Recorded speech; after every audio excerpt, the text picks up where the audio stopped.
Võta too majas või? Ma võtan selle punase suure torni.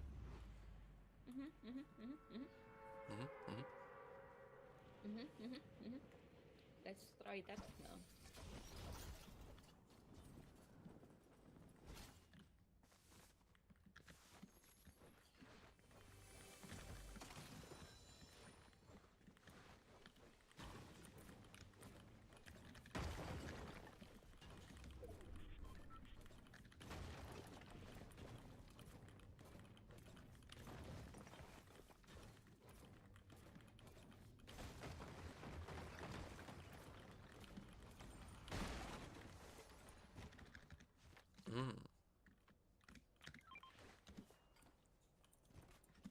What the fuck? Peile ära siit. Peile ära siit. Viska kuhugi vette ära. Bye bye.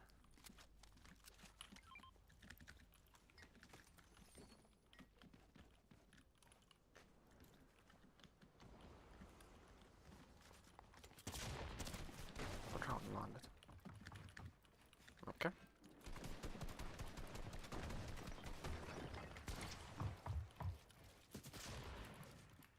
On vaja pilde ei ole. Nokkes.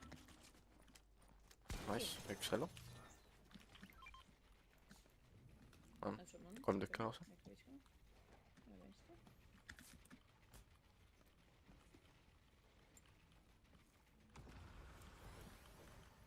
Draama crash outing vaja, mul on mingi kast peidetud siin. Kus see on? Täitsa üle. Oli küll? Mitte täitsa. Jah, seal. Jee, kohe tuleb. Tegelikult, et mis ma teen, võtan selle ise. Sina söön.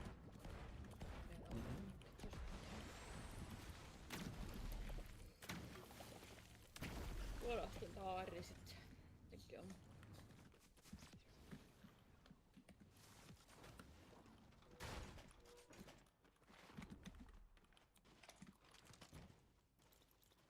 Snaipeavat anna.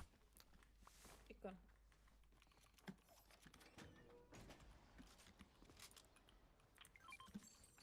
Okei.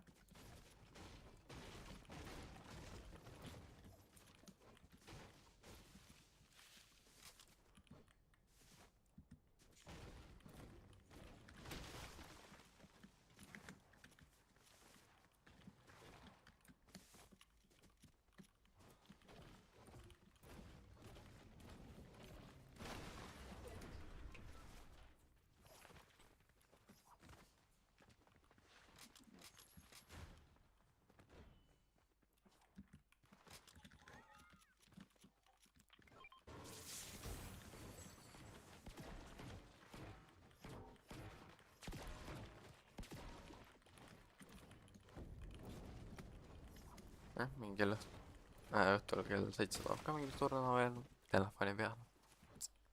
Savita. Sa mängid seda ka või? Ma teen mingi 20 punkti ära. Mingi top 1000-sse ma kindlasti ei jää. Tegi tuli. 2 tükki. Meemuun. Oh, what the fuck, see koodiga pooled elud läinud. No thank you.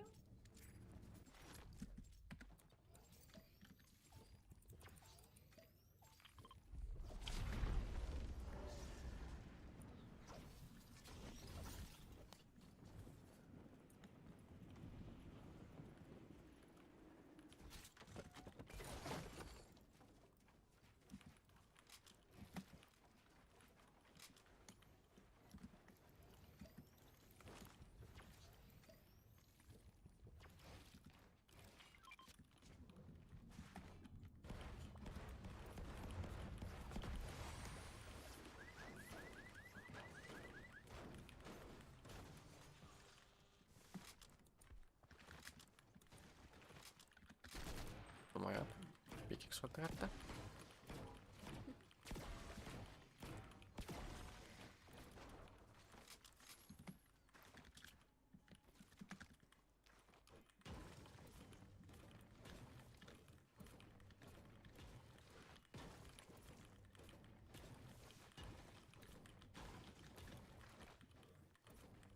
keegi tuleb. noh, soolo.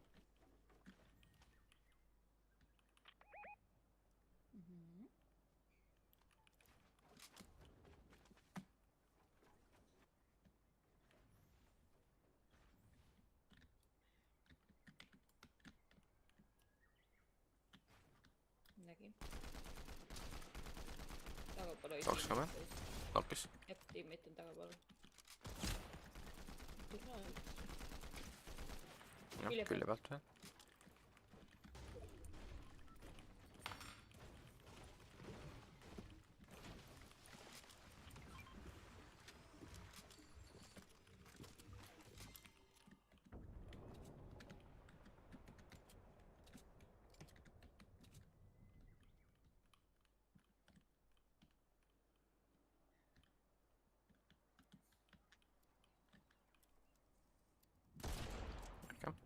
Never mind.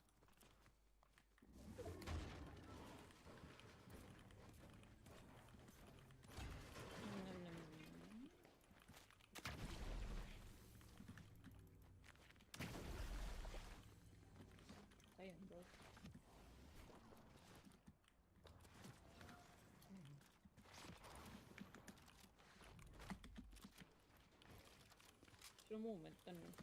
jah, 4 šokke.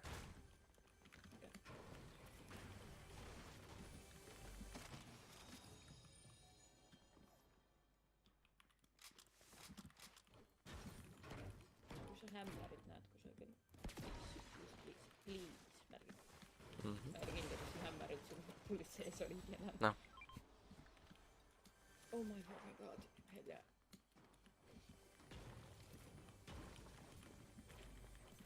Ma ei suuda seda tavaaeglaselt laudu lasta, no ma ei tea, mis sealt on. nojah, see on suht. Veits kumeralt lähevad, noh.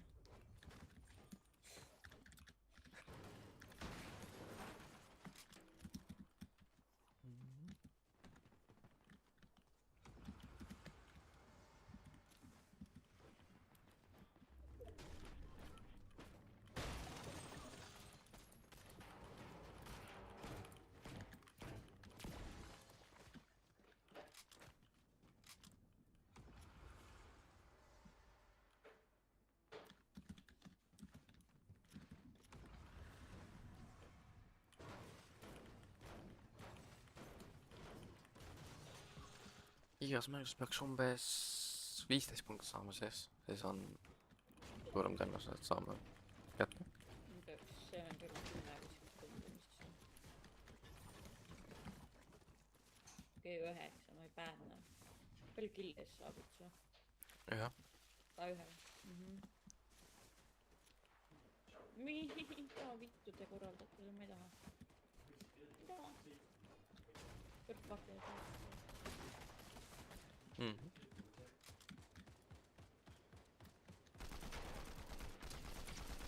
19. 29.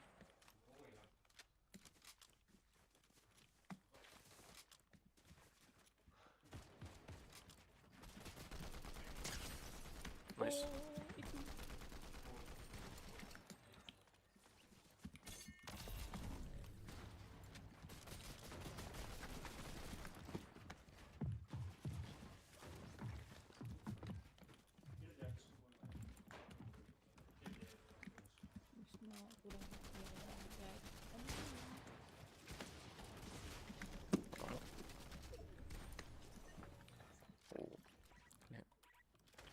Ma mõtlen.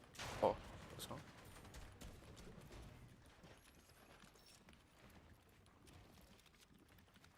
Let me out. Ma ei full nende boksis. No jah.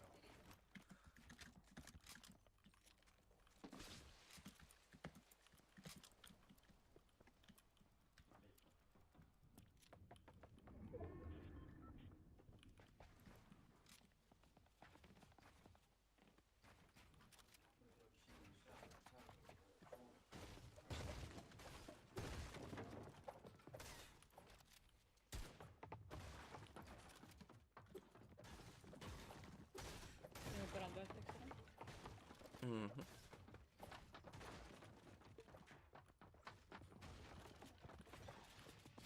pean järgi tegema.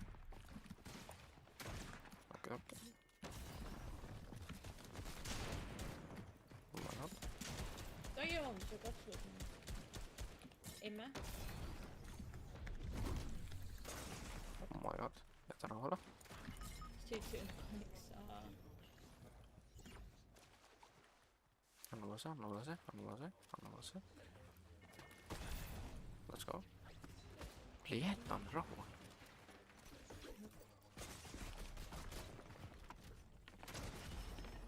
Unlucky.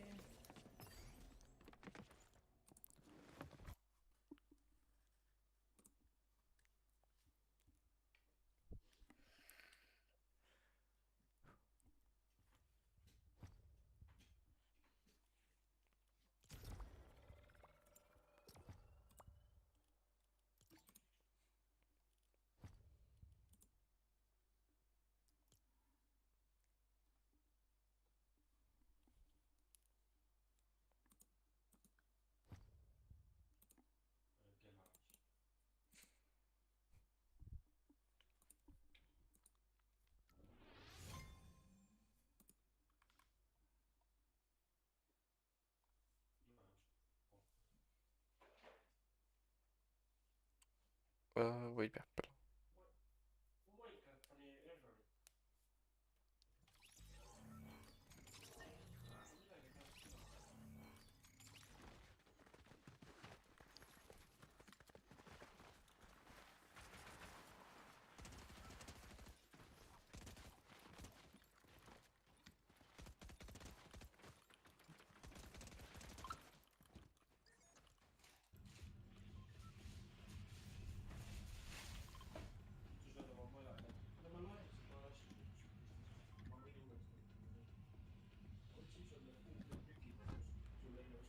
On väike maja see oli.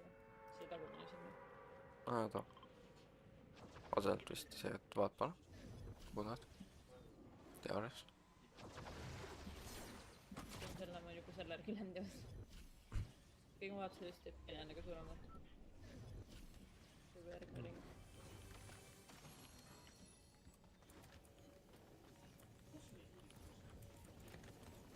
Audab papma kõik mõtlesin.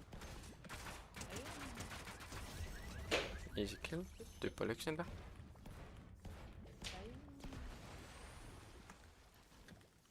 Unlockid alla, I guess. Imagine tiimid oli. Imagine tal võib-olla ei olegi tiimiti. No. Launchida ei saa mängu. Ilma tiimidi. Tai on.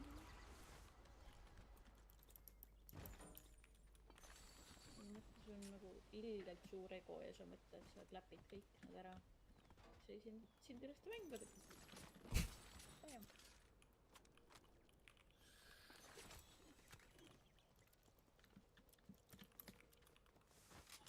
No, siin jääb sinna vaiem enam jõua vist.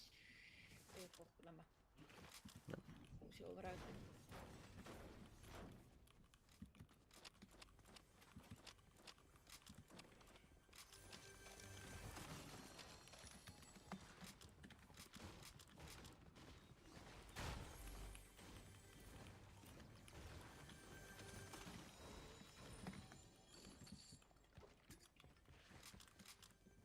Kaks pigi.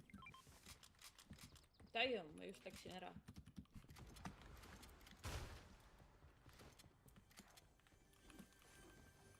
Okei.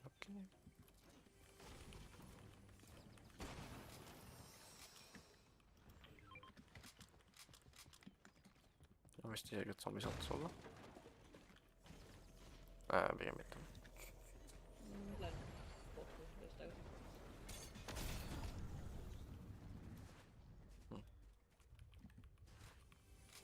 Ei meeldib, kui ma astus neid üles seega. I should be good.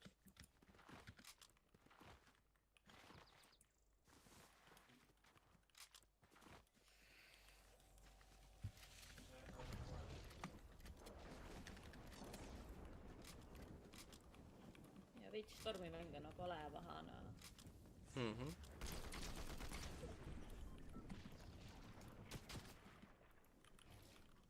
Jep, medkit ei ühe peale. Läheb edasi.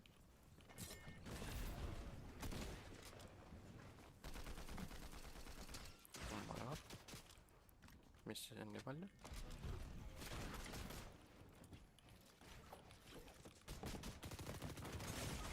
Okei. 3 tüüpi pull-up'ised, jah? Jah, 3 tüüpi pull-up'ised.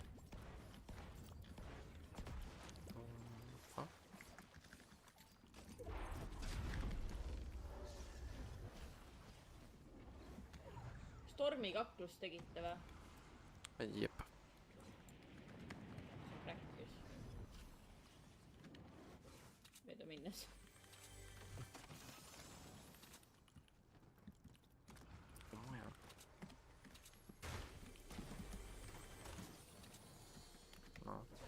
Jälle liigub ka.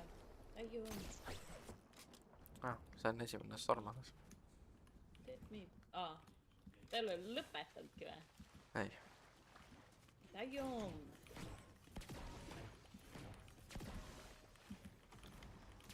Siit rahvana peaks.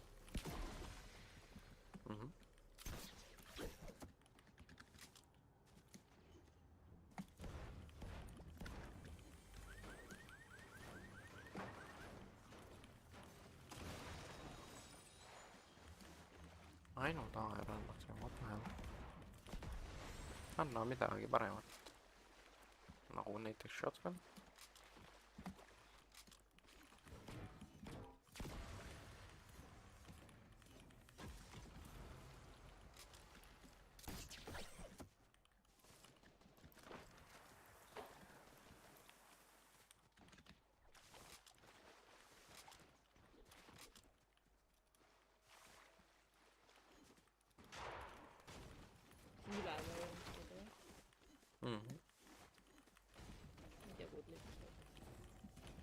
Sedasi oma grappler'iga.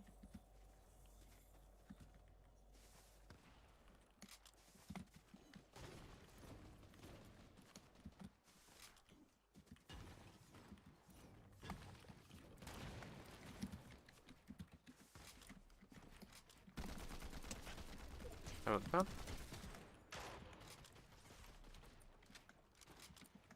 Siin on 3 vend jälle. Üks hit. Üks vähem. Oh my god. Ma olen.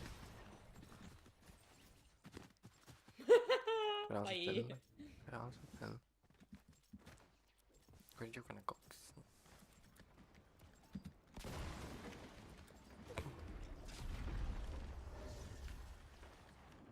You're so mad. No okei, 2 tüüpi pull-up jäädest. Käim kookta.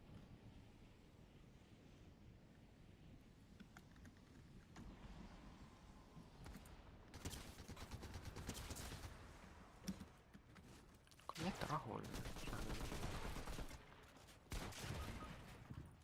Üldse ei saa. Mind selja taga venna. Kurat, kus see on lugu? Box-up ja 3, 2, 1. Silmet.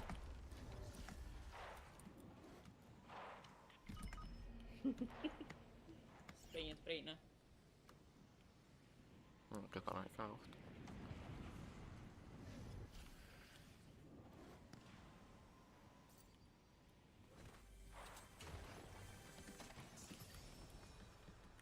Okei.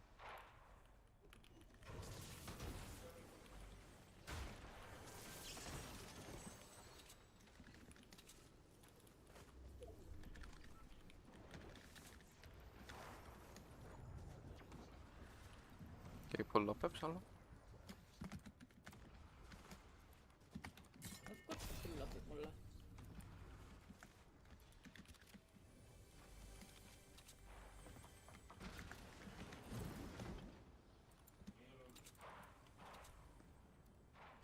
Okei. Vist ei tahtnud enam.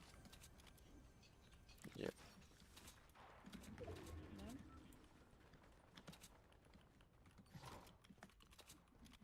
näe, veits panic pildisin siin. jah.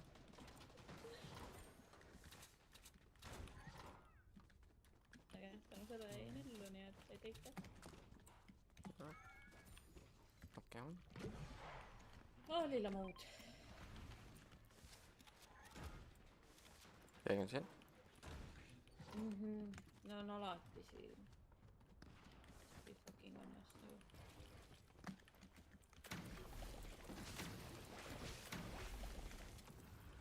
Seega. Tänan. Võtame siis... jah. Placement'e. Jaa. Ma põhimõtteliselt full alli luudiga, nii et ma ei tahagi väga liikuda. Hommegi venda toi nii nunnus alaknas.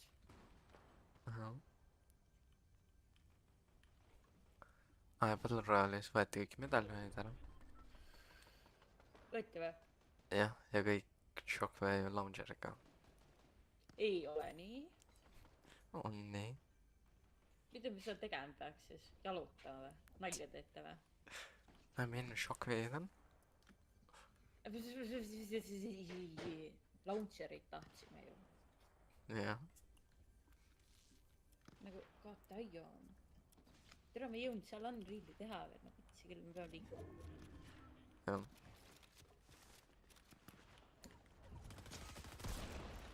Kes see siin? Kui see nähtus ju. Ette nalja ma ei viitsi või? Mis see teil on seal mees? Arva ainult ma leidsin bände, nii et ma jään siia.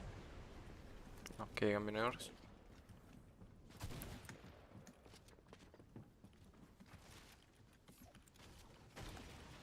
Kaks on siin.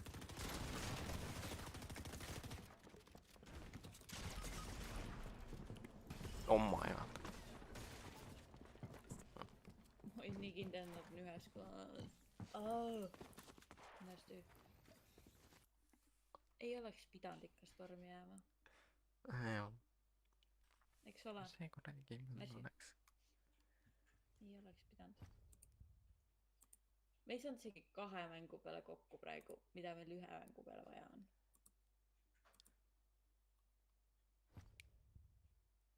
ei, autosid veel ei võetud.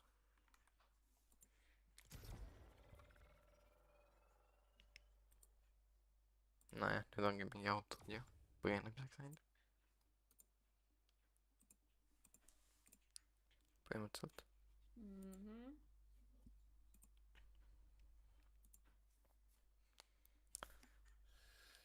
No mingeid väikseid muudatusi tehti ka veel, ma vaatan, mis need olid.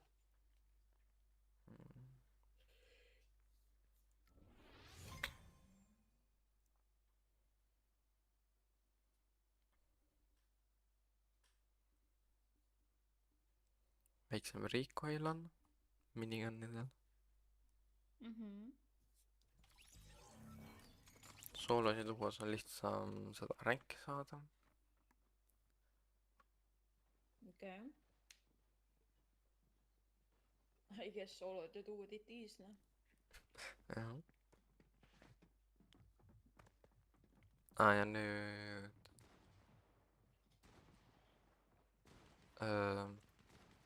Battle ja Zero Buildi lootpool on siis turnadega sama.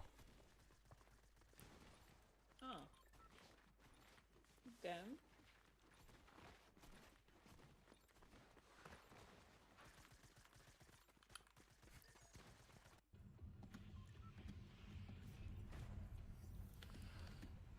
saame vähemalt 40 punkti selle mängu lõpus kokku. Real.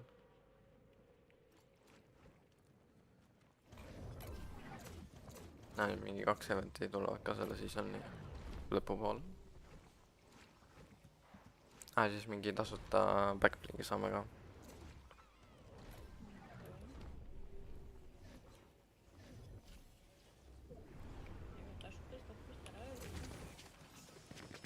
Pede?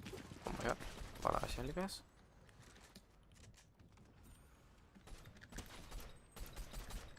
Oh my god. Listen to me. Türa, sa võtsid mu ämma ära.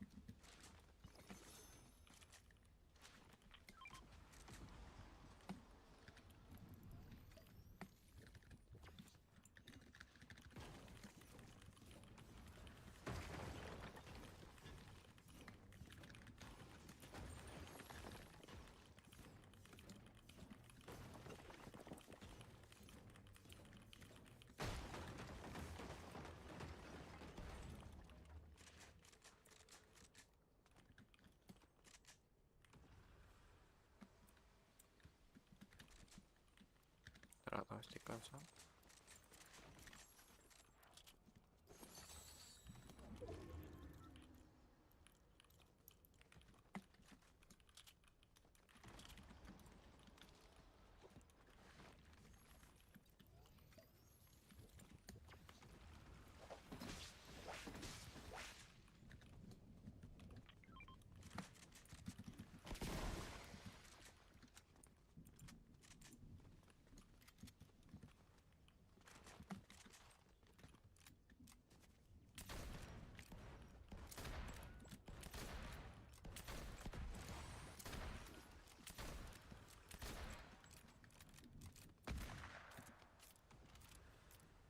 No okei, pani ikka just nahku.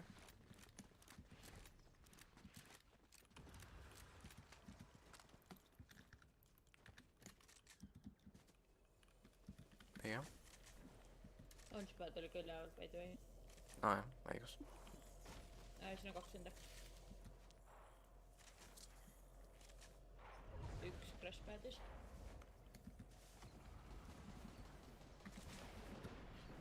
Teine õppats.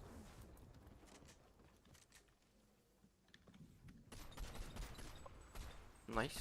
Mitte ühtegi kuuli oska vist. 28 korda on.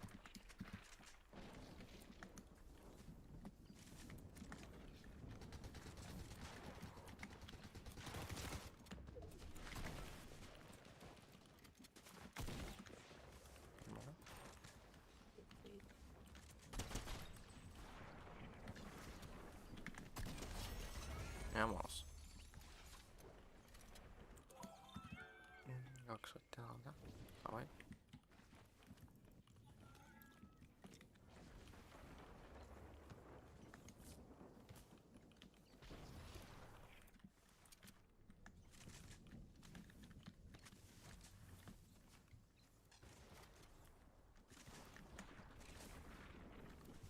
Seda on ka taas. 3 pärlerit.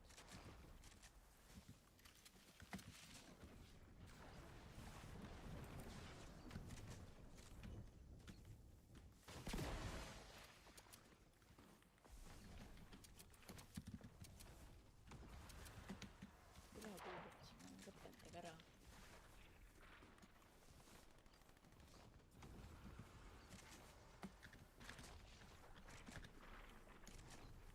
No ja huvitav see on see, et turnadel ja FNCS-il vist need medaljonid ikka on.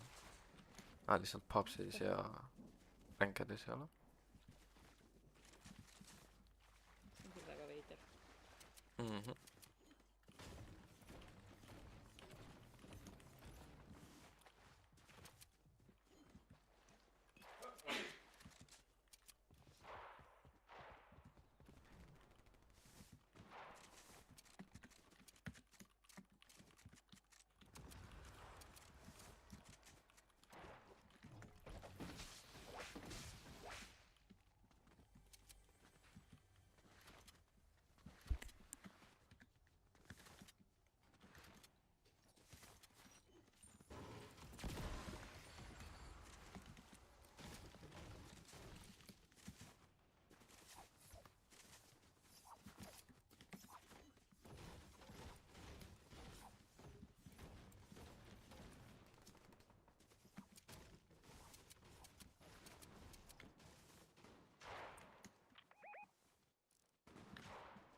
taga.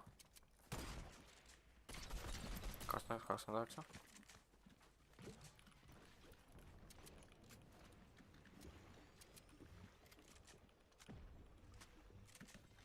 mis imet juuresti. Oma. On maanud. Tuleb peale. Ma usun. Selga.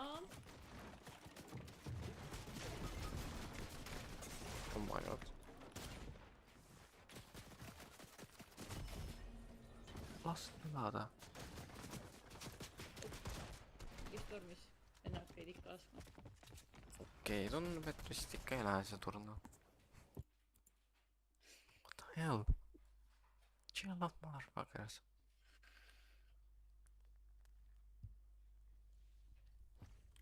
Võib-olla ma peaks rushima rohkem.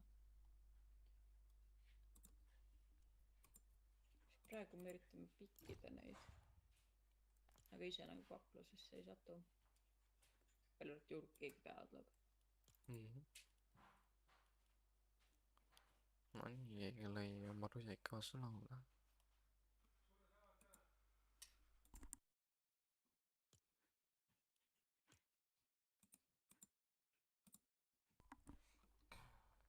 No, praegu 25 000.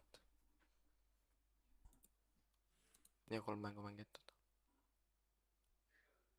Ei ole 3 ju. On. 4 ei ole või?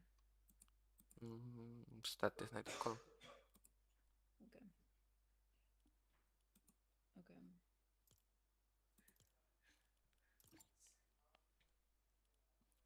Viitsid või on see küsimus? Vahet ei ole. Selles suhtes, et ma olen juba mängus, noh.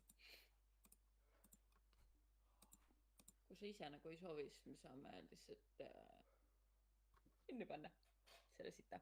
Me saame poes käia. Ja siis me saame mängida käest üle. Jah, pigem.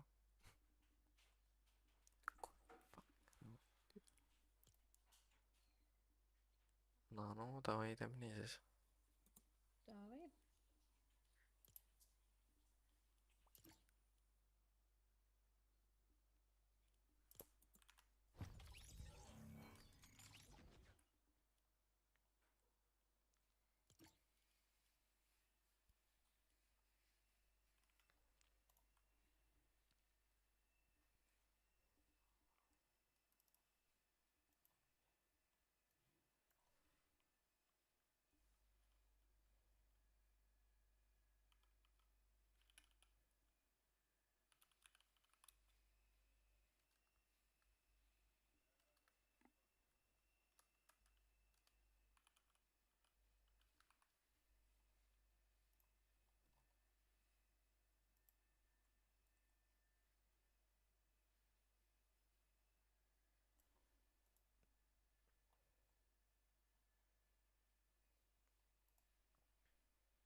and will play a big role this year. But the first question I'll answer is how we got here. 45 seconds on the clock to explain. Dr. Doom took over the Chapter 5 island in search of an artifact known as Pandora's Box. Once he got his hands on it, he built special armor that could truly wield the box's power. Hope and Agent Jones weren't gonna let him win, so they came together in an epic battle involving rift beacons that would send him home. During the battle, he sent most of the rift beacons flying, but only one survived. People on the island realized one of these beacons wasn't broken, so they tampered with it, opening a portal to an alternate reality. This place felt very familiar, but different. Somehow it was home to rappers. Hope tried to convince her sister to move away from her past actions, and we finally learned Hope's secret. The sisters are distantly related to the Greek gods, and Hope can see the future. In the finale, Hope and Jones find a way off this world and onto our next venture, all revolving around this rock. Welcome to Oninoshima. This isn't the first time we've seen this place, as looking back years ago, part of it was rifted onto another island. We always wondered where this came from, except the island we're looking at now is much more feudal than the cyberpunk vibe of Megacity. But that doesn't mean we're in the past. There are still future technologies on the map. U2 robots are running wild, and oil companies like Bird are trying to take as much land as possible to expand. Now, what was once a tight-knit community has been taken by surprise, with the mysterious magic suddenly being awakened. This is all thanks to the rock that struck the island, and now ancient evils are entering the realm with a vengeance. As for our heroes, Hope is here to protect yet another world from destruction. But she came to this island for a reason, looking for a strange and powerful artifact, and more likely than not, it's all tied to the rock and the demons that are racing her to it. If you talk to her, she reveals how obsessed she is with finding this artifact. Jones and I are searching for something in this reality. I can't say much, but it's like Pandora's box. That's as much as I could tell you, at least for now. I don't think Jones and I are the only ones looking for it. So she's been reality hopping for a while now, and this is the first time she's brought Jones along for the ride. She points out how he's pretty casual about it, so I guess he hasn't told her who he used to work for. But that won't matter when they realize who they're going up against and who they'll have to team up with to get things done. Kendo is a wandering ronin with a restless spirit. He lives on the island with his siblings Daigo and Jade. These three find themselves protecting Oninoshima, and Hope is here to help. Jade describes Kendo as a warrior without a teacher, with the purest heart she knows. Apparently Jade knows more about the island than anyone, but at times she can be reckless. More importantly, she has a special connection with the sprites roaming the island, and claims that they're somehow part of the magic that has been reawakened.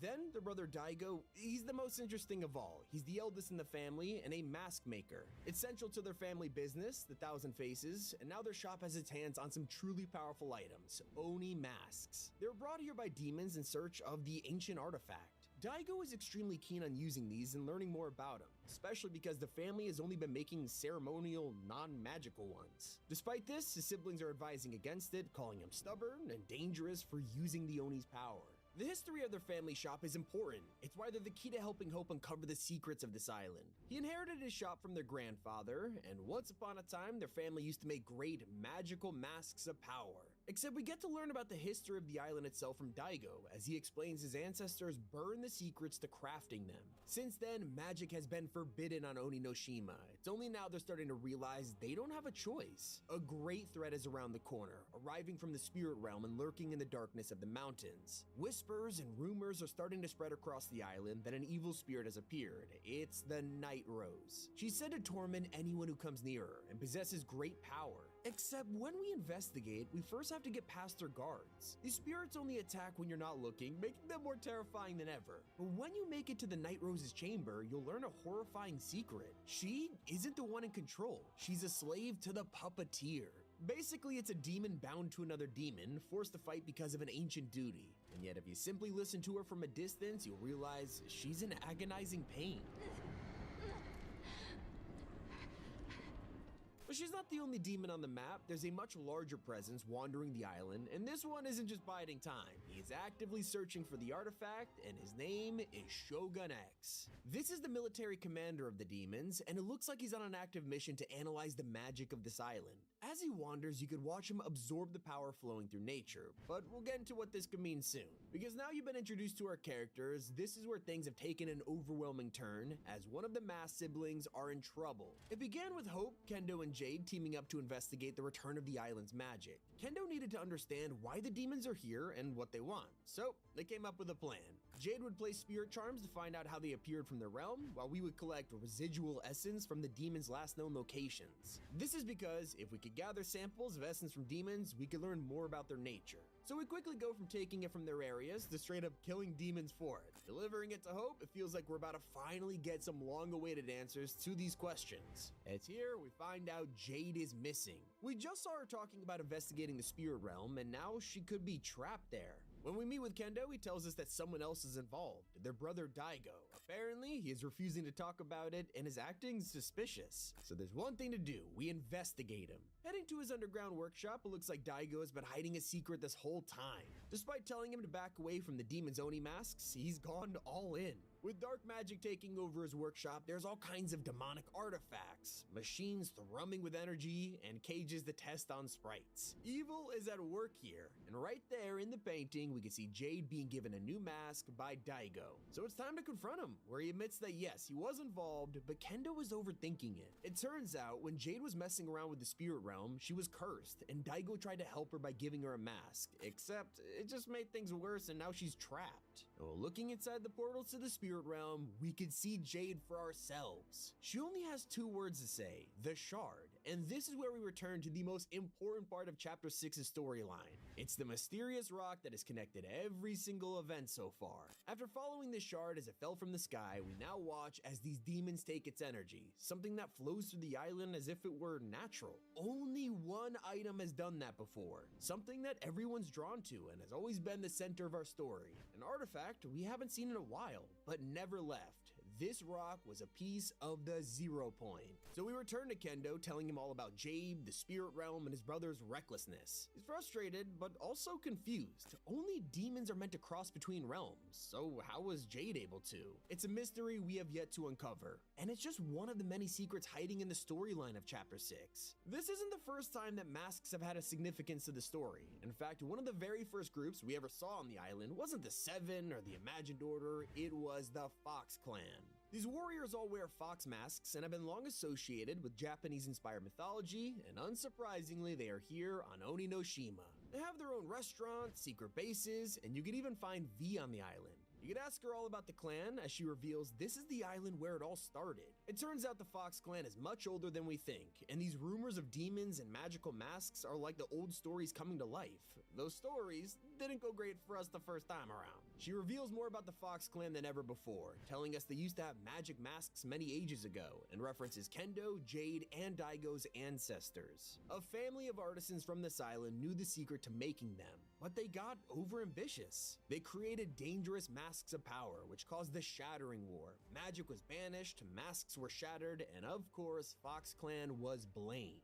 Now, you understand how we got here, what we're up against, and how this all ties back to the storyline that we know and love. It's what happens next that'll truly shape the course of the story, and it all revolves around, once again, the 0 point. It's back to haunt us. Just when we thought the story had moved on, it pulls us right back to the classic center of reality. But honestly, that's a good thing. Starting to worry that Fortnite had pulled the plug on the traditional story and abandoned the idea of the loop and the 0 point altogether. Now it's back and about to fall into the hands of actual demons. It begs the question, what do these demons really want? We've seen Shogun X collecting 0 point energy and the puppeteer slaughtering anyone who comes near him. But what would a demon need the 0 point for? They're already powerful beings with plenty of abilities, and they have their very own spirit realm that mortals can't even access. But I think it's not enough for them. What if demons like Shogun X are draining the island of its magic so they could take it over with their dark powers? It is totally possible that the demons don't care about the 0 point at all. They just care about getting rid of it so they could turn the mortal realm into a new spirit realm. After all, these guys are purely driven by rage. This leads us into the biggest mystery of all, a demon portal that currently isn't used. But looking at it though, it is 3 times bigger than any before, and it's hiding in the mountains, frozen and ready to melt. Right now we have no idea what'll be summoned from this thing, but judging from its size, the clues are pointing in one direction, the biggest creature of all, Godzilla. Hear me out, I don't feel super out of left field, but he is coming to the game in January, and from trailers and posters, we already know he's gonna be absolutely huge. After all, Godzilla is a classic Japanese kaiju, and he's known for destroying Tokyo. Now, normally Godzilla is meant to be a prehistoric creature that was exposed to radiation, so he wouldn't exactly align with the demons, and it wouldn't make sense for him to arrive from a spirit realm portal. It would make more sense for him to show up from Mount Fuji, something that is actually on the island right now. If you look in the distance, you could see it recreated very accurately, and in real life, Mount Fuji is an inactive volcano. Fortnite went out of their way to design this as the backdrop, and it's leading some fans to believe we could see this turn from a decoration to a key part of the story. Demons would absolutely have the power to ignite this volcano, and if they find a way to use it to begin an apocalypse, Godzilla will be the least of our worries. And yet, if the event does turn out to be his arrival, we could also see his arch nemesis show up. Not gonna lie, this part is purely speculation, but a ton of leakers believe that Kong is coming to Fortnite at the same time as Godzilla. Not to mention, he's even listed in the trailer's copyright section. This would make for one of the most anticipated showdowns in the game's history. Knowing that Godzilla is appearing on the island makes a lot of sense that they would add King Kong to fight him in an epic showdown. Now, it might sound random, but Fortnite has a pretty big history of starting the season on a completely original storyline, only for it to build up to a crossover. In fact, most of Pandora's box story was to bring Marvel and Remix to the game. For now, though, we are focusing on freeing Jade from the spirit realm, investigating the true motives of demons like Shogun X and the Puppeteer, and most importantly, locating the zero point. Feels so good to say that after all these years. It's been Tommy, keep it here, Top 5 Gaming. 32 seasons, 6 years, and 5 chapters later, all leading to the grand finale of Fortnite. Every moment we've experienced has been confusing or puzzling, but finally we have tied together the Fortnite Chapter 5 storyline. This journey begins after the Big Bang event. We found ourselves on a brand new reforged island. We've entered a new era of Fortnite's story, and it's here where our band of characters start a fresh life. Of course, nothing's ever that simple. You see, Jones made a new lifelong friend, Hope, who was running a secret movement known as the Underground. The purpose of this group? To spy on a new threat to the island, a crime syndicate known as the Society. They're led by Hope's very own sister Valeria. While spying on them, the Underground realizes that Valeria is searching for a very powerful object, and this was more important than anyone realized. At Ruin Real, she's reading up on the history of Fortnite and all of the Omniverses, trying to piece it all together. Her true goal is to attain all the knowledge possible, but that's when she gets too curious. She learns of an artifact known as Pandora's Box, something that was never meant to be opened. Because of this, she's adamant on finding it, even going as far as kidnapping Peely to extort information out of Agent Jones. Now, he knew nothing about the box, instead going on a rescue mission to free him and take down the Society before they could get to it. Eventually, Valeria discovered an ancient map belonging to Hope and her's grandfather. Now, all that was left was opening it.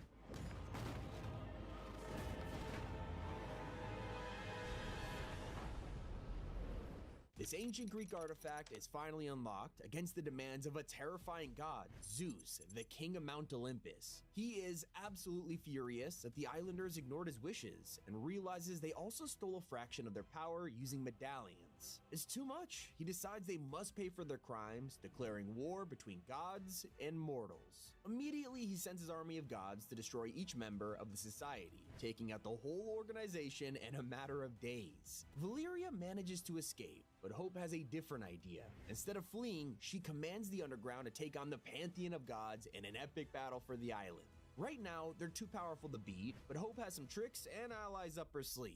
Not everyone agrees with Zeus. Medusa is more compassionate than the history books make her seem. Instead of being a Gorgon who turns people to stone, she's actually friends with Perseus, the man who chops her head off in the original story. This time, it's different. They're both prepared to face the gods with us. Hope's team quickly grows in size, recruiting Artemis and Zeus's own daughter Aphrodite. With this additional power, it feels like they could actually pull this off. But first, they need to weaken Zeus, because right now, he's collecting as much power as possible so he could vanquish every mortal. This power is being stored in artifacts like an Hourglass of Doom, and while the plan to destroy it feels pretty simple, that's until Hope began to talk to a mysterious prophet. Even if they managed to defeat Zeus, their fight wouldn't be over, as the Oracle warned of a near future which sounded terrifying. Choking dust, dark skies, not exactly fun. But stopping Zeus had to happen, or the island would be in even more danger. As the underground destroyed Zeus's artifacts one by one, his power was now weaker than ever, with only the hourglass left in our way. The grand plan had come to fruition, and our final battle against Zeus himself kicked off. Lightning could be seen emanating from Mount Olympus as they fought in his throne room, and these strikes would turn out to be a disaster for the island. Zeus's hourglass was destroyed. He's powerless, and Hope in the underground declare victory. Now he's defeated, and mortals are saved from his vengeance. Or so we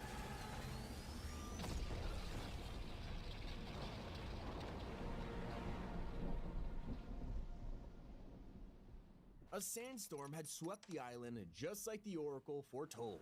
These were the dark skies and choking dust, and with this brutal tide came an army of scavengers.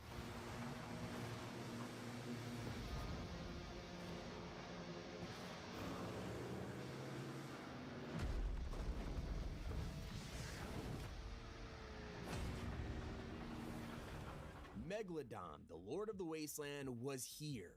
I am the voice of the wasteland. I am the stalking beast in the night. The roaming teeth in the deepest waters. I am the last thing you see before the darkness takes hold. And that sad mountain monument to the banished gods. Your only god now is me, dear ones. With thousands of marauders at his side, his power was unstoppable, allowing him to conquer the entire desert using nitro. This energy source single-handedly powers his army, including his superhuman armor. Only problem is, he's running out. Now, the Leviathan, his gigantic ship, has been wrecked on the coast and is low on nitro, forcing him to change his plans. The person who could help him out is the Machinist. They're an expert at nitro and the owner of a refinery. This giant engine-shaped factory at Redline Rig is mining into the ground, collecting resources, and refining it into the nitro that Megalodon is so desperate for. On our chalkboard, we can see that the early names of this thing were Fast Juice and Speed Goo, which tells us it's a pretty new resource that was just discovered, making it very hard to get your hands on. Even though Megalodon is pretty clear about how he wants to raise the island to the ground, the Machinist is on board and decides to build emergency pipelines straight to his ship. Meanwhile, Hope is now realizing she has to step up to the task once more. So, I spent some time poking around Meg's camp. I was right. The man's a full-blown wannabe tyrant. He wants to take the island, and he might just be strong enough. After defeating Zeus, he fled to another realm, and to celebrate, the underground claimed Mount Olympus as theirs. Now they had clout on the island and room to expand, recruiting all kinds of newcomers from the wasteland. She realizes that Pandora's box left behind gems after the battle with Zeus, and these cannot fall into the wrong hands. Megalodon has been searching for them, but they're not actually for him.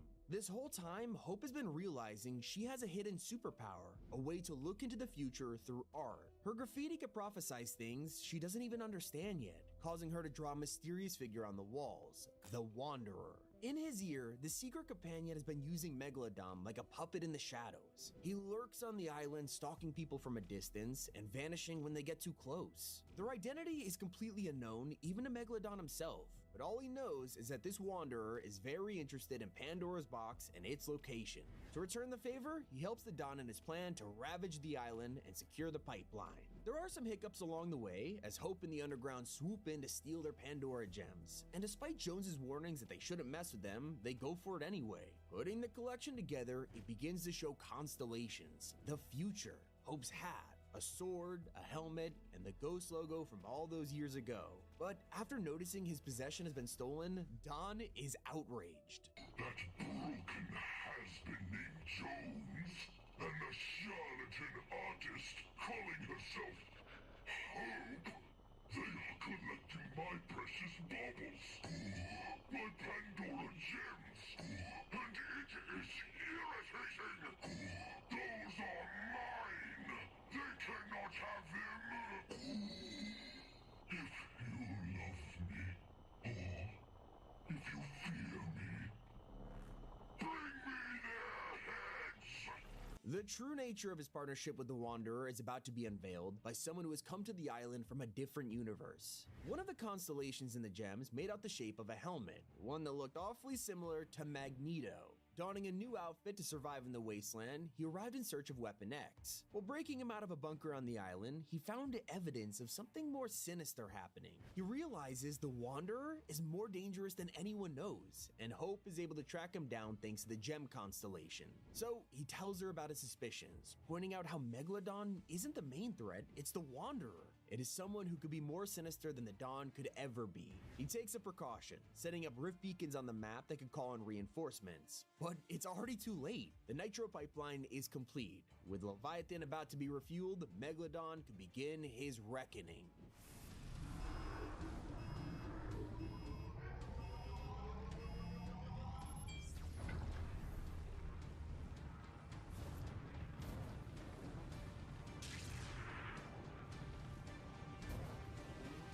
Now, it was time for the Wanderer to reveal his true identity.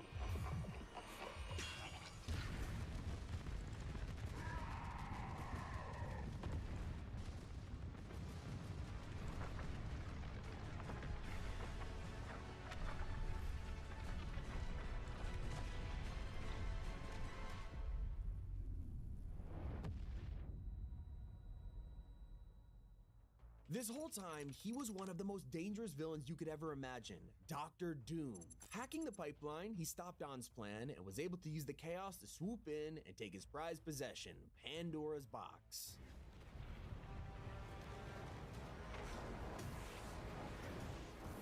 It turns out the gem constellation wasn't for Magneto, it was foreshadowing Doom's arrival all along. And he had spent months tracking down Pandora's box so he could unlock a vast amount of power, on the same level as the ancient gods. With this strength, he's able to conquer the island and build a massive kingdom. We get to see the aftermath of those who tried to stop him. Not only does Doom kill Magneto, he displays his head as a trophy alongside the many superheroes who answered Magneto's beacon. The same reality that helped us rift away Galactus, defeat the Isle's Doomsday device, and destroy the loop for good was powerless to stop Doom. He killed each and every one of them. Fantastic Four, Moon Knight, even the Silver Surfer. All of them were now displayed in his castle to truly show off his power, including the remains of Galactus in the water. The island was officially his. No one would dare step up to fight him now. Even if he wanted to, he wasn't gonna raise the island like Megalodon. He was gonna take care of those in his kingdom. If only he knew someone did have the will to move against him. Hope gears up to prepare for battle, along with John Jones, who is gifted a shield and armor from an old friend, Steve Rogers. They find Gwenpool locked up at the raft and break her out in return for her help. Enlisting Shuri, we're able to get them to tap into Magneto's rift beacons and reactivate them. The goal, to bring another powerful mind to the island. However, they would eventually need to use them for a different purpose, a way to stop Doom's true evil plan lurking in the shadows. On the surface, it seems like he's just taken over the island and turned it into his utopia. And while that's true, it's not enough for him. Doom has an ulterior motive, something that's been eating away at him for years, and now he has the power to make it happen, a way to resurrect his dead mother. And that is who he leaves roses for in the forest. Mother, I am building my new kingdom.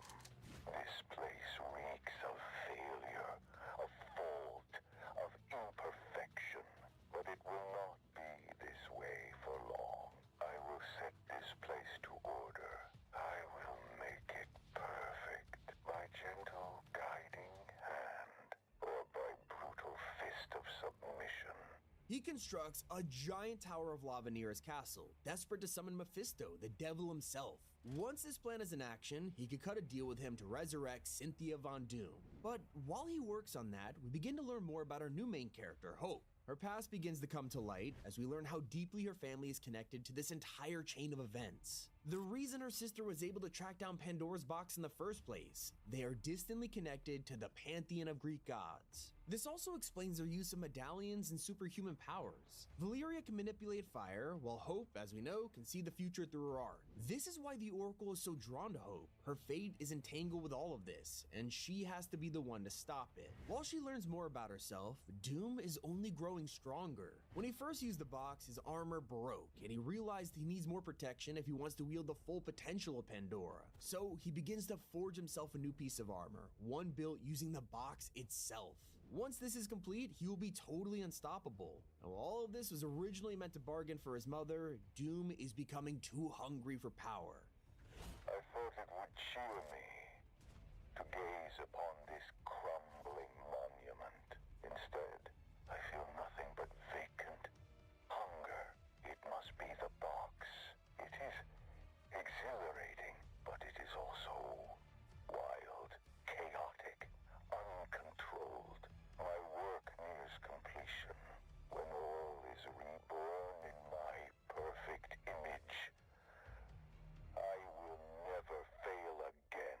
Luckily, we're able to summon some additional help. The rift beacons are up and running again, bringing Tony Stark to the island as he begins to figure out Doom's plan. The Underground realize they need to do more. If they could just aim the beacons at Doom's tower, they could just blast them away to another reality. It worked before with Galactus, right? Powering up. Almost there. Power holding steady at 50%.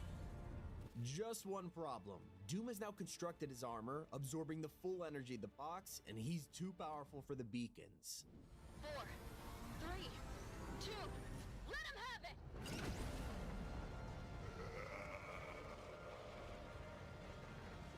How is it still standing? Those who dare stand against me will pay a price. Brace for impact!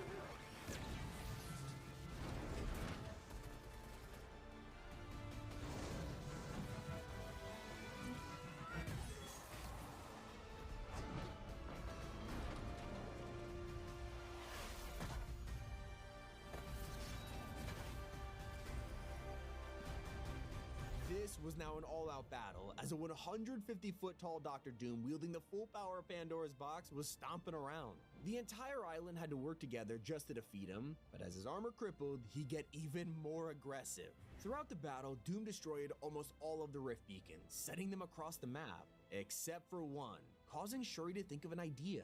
Only one of the beacons is salvageable. But Shuri thinks that will be enough if we can significantly weaken Doom. With her knowledge, she could use rift recalibrators to reverse the beacon and send Doom away. All we needed to do was weaken him.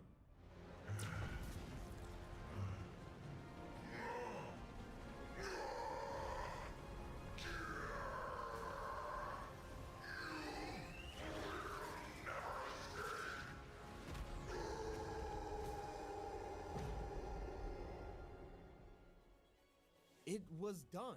The saga of Pandora's box had finally been brought to an end. With each evil it unleashed, Hope and the Underground were able to step up and save the island. Their story was over, for now. In the background, people on the island were tampering with the destroyed rift beacons. Most of them have been thrown across the map, but one still worked. Messing with it, it activated, sending us to an alternate reality. This was the final part of the gem's prophecy, the ghost logo, which turned out to be non-existent in this new strange reality. We now found ourselves on the old Chapter 2 island, this time entirely different. There was no Midas, no previous Ghost vs. Shadow, it was now home to the Ice Spice. We are now plunging straight into the remix finale and the next era of the story in Fortnite Chapter 6. Code T5G in the item shop helps support us makes these kind of videos. You have no idea how much it does. It's been Tommy, keep it here on Top 5 Gaming. Fortnite's island has been consumed by warfare, and the battle for the wasteland is heating up. With a psychotic villain fueled by Nitro, a mysterious figure known as the Wanderer, and the return of Agent Jones, here is the story of Season 3 Explained.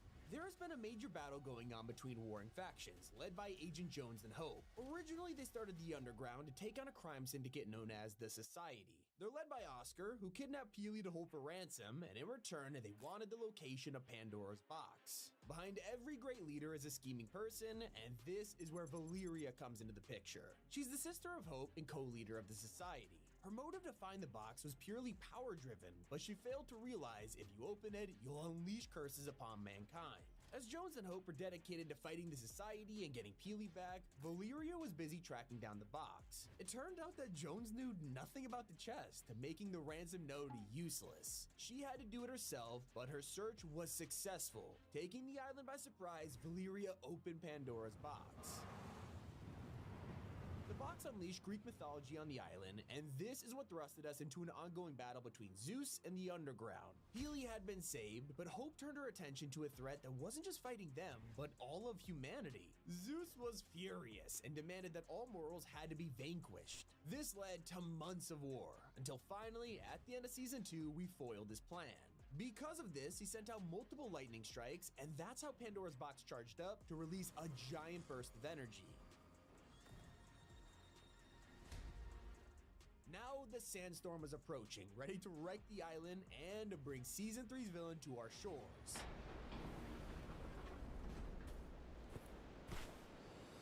As the sandstorm swept through the island, this mysterious ship crashed into it. On board, an evil presence was preparing his army of marauders for warfare. From the throne room atop his ship, we meet Megalodon, the self-proclaimed Lord of the Wasteland. He's a juiced-up apex predator who wears this unique armor. He powers it all with a mysterious orange liquid. This flows through his veins, fueling his powerful fists, and we call it Nitro. Megalodon is obsessed with this resource because it's also used to power his ship, the Leviathan. After crashing into the island, this gigantic boat ran out of juice, and now the fuel gauge is stuck at 0. This proved to be the first obstacle in Megalodon's plan. You see, this place is a joke to him. He literally wants to raze it to the ground once his Leviathan awakes. So to begin his evil plan, he enlists the help of the Machinist. She's the center of all things Nitro and runs the refinery at Redline Rig. This giant engine-shaped factory is mining into the ground, collecting resources, and turning it into fuel. A chalkboard at the rig shows exactly how the Machinist refines this Nitro. We also learn its early names are Fast Juice and Speed Goo. Clearly, this is a new resource, and the rest of the world doesn't know about it yet, making it very hard to get your hands on. That's why the Machinist is so important to Megalodon's plan. Without Nitro, he has no power. As a result, new pipelines are under emergency construction, with the flow going straight to the Leviathan, letting them refuel and ravage the island. This season, we have no choice but to stop him after he made a massive mistake, revealing his evil plan on a live transmission. I am the voice of the wasteland. I am the last thing you see before the darkness takes hold. And that sad mountain monument to the banished gods. Your only god now is me. What you just heard is referring to the aftermath of the ancient Greeks and how their story is ending after the major battle. The tale of myths and mortals all came down to this, a fight between Hope, the Underground, and Zeus. The king of the gods fled to another realm. And so to celebrate, Hope and the Underground entered Mount Olympus. It is now claimed as theirs, and the throne of the once powerful Zeus has been defaced. Their uprising conquered the gods, but one creature is remaining. At the underworld, Hades commands Cerberus to stay behind. As we're asked, what or who could he be waiting for? He tells us that the gods have gone to find new domains, as his master left him here to prepare for her arrival. This unknown figure will arrive on the sweet summer wind and is described as the Queen. There's only one person who Cerberus would call queen, and that's Hades' wife, Persephone. That's right, sometime this summer she'll arrive and maybe help us defeat Megalodon. But right now, Hope and the Underground are turning their attention to the next threat. Only problem is, after Agent Jones helped them in the uprising, he's getting tired of fighting. Jones, you're late. I just dethroned the King of Olympus. I think I've earned some downtime. First of all, we dethroned the King of Olympus. Second, no. I've been watching Megalodon. I don't like what I see. Ignoring Jones's arrogance, they set their sights on Dawn, realizing that everything they work to save is at stake yet again. After unleashing Pandora's box with her sister, Hope feels guilty that this is happening and is determined to fix it. Jones prepares to help us with the Underground's plan as we train to take down Megalodon. Just so you know, Hope here has a little bit of a habit of picking a fight with the biggest bully she can find. So, we should make sure that we are in fighting shape. The man's a full-blown wannabe tyrant. He wants to take the island, and he might just be strong enough. We begin to prepare supplies, but Hope gets concerned with something her surveillance equipment is picking up. I heard something out there I really don't like. Like, bad something or bad something? Just chatter, I hope. Whatever it is, she's not a fan. But after defeating gods and the society, this seems like a threat they can probably take on. Just right now, the underground's gonna need some help. Wastelanders like Russ love the chaos of the desert and thrive on living dangerously. Donna's now a threat to this lifestyle, and Rust is gonna sacrifice everything if it means stopping the destruction. The same goes for Bright Bomber, who watched as everything she loved was buried by the sandstorm. With nothing left, she's been forced to adapt to her environment and has evolved to Bright Raider. They'll join us in the fight against Megalodon and the Machinist as we battle for control of the island and use Nitro to our own advantage. As for the society, their leader Oscar has gone into hiding. The fall of their organization ruined his life, but he's decided to not hold a grudge. Sure, he's ready to claw back everything he's lost, but he also believes that anything you could topple doesn't deserve to stand. In rebuilding his society, Megalodon also poses a threat. After all, there's only one spot at the top. He even says tiger vs shark. I'm curious how that bout would go. So how will this play out? We're currently watching as the battle for the wasteland begins to unfold. We'll have to pick a side, choosing to back the underground or Megalodon and his marauders. It feels like Fortnite's building him up to surprise us. Now we know someone 10 times more powerful is about to show their face. The secret outfit is a crossover, which would normally be written off as nothing to do with the story, but this time it's different. Magneto has embraced the wasteland, inverting his cape to fit the weather conditions, taking up spike gauntlets and armor from scrap. This reinvention of himself means he'll contribute to the battle and take us directly into the future of the storyline. We know for a fact that Season 4 will be focused around Marvel superheroes, the second time this has happened in the storyline. There's a strong chance that Magneto will help us fight against Megalodon and take Nitro for himself. Maybe he realizes that this is just the start of the threats against the island, noticing how it's been the center of the Omniverse since the beginning. It's possible he tells Professor X about his findings and the X-Men are sent to the island. Or maybe Magneto is revealed to be a villain. He could give away the island to evil forces, causing the X-Men and Fantastic Four to swoop in. Marvel has been essential to the story and how it functions, taking part in the downfall of the Imagined Order, rescuing the Paradigm from the Ice Moon, and protecting the Zero Point from outside invaders. Now they're returning, and the Wasteland seems like our final stop before they are unleashed on the island once more. It is one of the mysteries that'll be solved in Season 3, while another is just starting. At the summit of the Snowy Mountains, a secret bunker has been constructed. It's impenetrable, and something or someone is hiding in here. While some think it's a teaser for a crossover, bunkers have historically been part of the storyline. From the very first ones in 2018 that led to the Imagined Order's bridge, to the redacted doors that revealed Dr. Sloan's lair, they've always had significance. This time around, it could be related to Magneto researching the island before he leaves and enters the wasteland. Or it could be someone else entirely. Around the island, residents have been spraying graffiti on the walls, whether it's worshipping Hope or demonizing Megalodon. But one artwork appears time and time again, and that belongs to the Wanderer. This cloaked figure is becoming the largest mystery of Chapter 5 as we scramble to uncover their identity. It isn't just graffiti they show up in. We recently spotted them riding alongside Megalodon and his posse of marauders, which could imply they're on his side. The question is, are they truly here to help us or ruin us? And that leads to a more exciting mystery. Are they even human? Could this be a god who stayed behind to protect mortals, maybe a superhero or a mutant? In fact, what if they are the ones hiding in the Snowy Mountains, waiting to walk out of that bunker door any day now? Let me know what you think in the comments. It's been Tommy, and keep it here on Top 5 Gaming.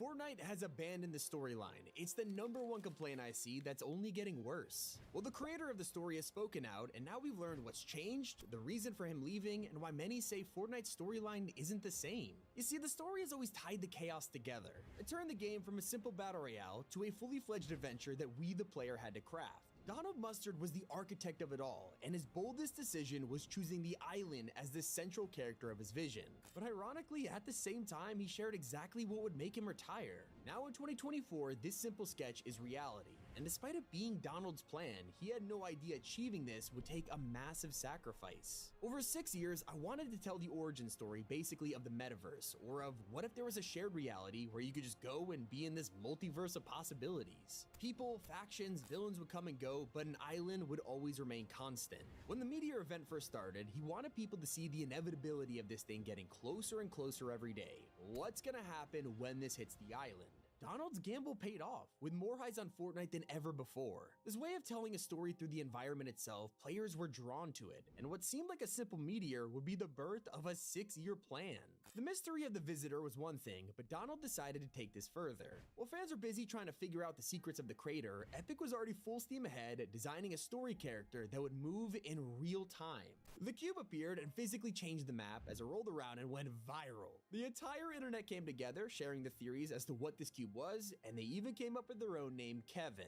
In a single day, the cube turned from a drawing on Donald's whiteboard to a character that the community felt ownership of, something we all helped to create a story for. They didn't explain why Kevin was here or what his purpose was, that was for players to figure out. Epic would never reveal the story directly, everything was laid out with clues and callbacks to events, something they would forget in just a few years. At this point, we had never heard of a 0 point. It was only a handful of characters, but they were already dropping clues. The cube tried to blast a hole in Loot Lake at the same spot where the vault will be shown over half a year later. Each event was connected to the last, while also foreshadowing the future, and this was a part of their genius secret. Not only were players drawn in, as everyone could watch the same thing live, they wanted to learn more about it. Reasons why an Ice King was covering the map in snow, or why a giant robot was fighting a one-eyed monster. Epic had us right where they wanted us. Our love for live events made us desperate for a way to connect them.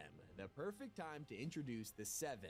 They updated the visitor from all those seasons ago, revealing him to be part of this brand new group, and little did we know they would be the key for years to come. As they worked together to build rockets around the map, Fortnite was planting nostalgia for an event that was barely a year old, and this time they were doing it even better. The next step in this multi-year plan was hidden tapes and secret voice acting for our new characters, something we had never seen before. With the groundwork laid, it was time for Epic to kick things into full throttle. Donald knew they couldn't make a sequel for a live service game, so he came up with this event called The End, taking Fortnite offline for 3 days before sending us into Chapter 2. At first, it seemed like the story had moved out of the way, giving space to all the new gameplay features. And while that was true, there was also something weird going on. Weekly loading screens would show a hidden story between the Battle Pass skins. This would be players' first introduction to snapshots, and we had no idea. What was dismissed as a filler quest turned out to be super important. Once again, a theme that no longer exists. We knew about the 7 and their mysterious plans, but now it was time to have a villain. Every good story needs a bad guy, and they introduced in the best way. A massive live event with months of build-up.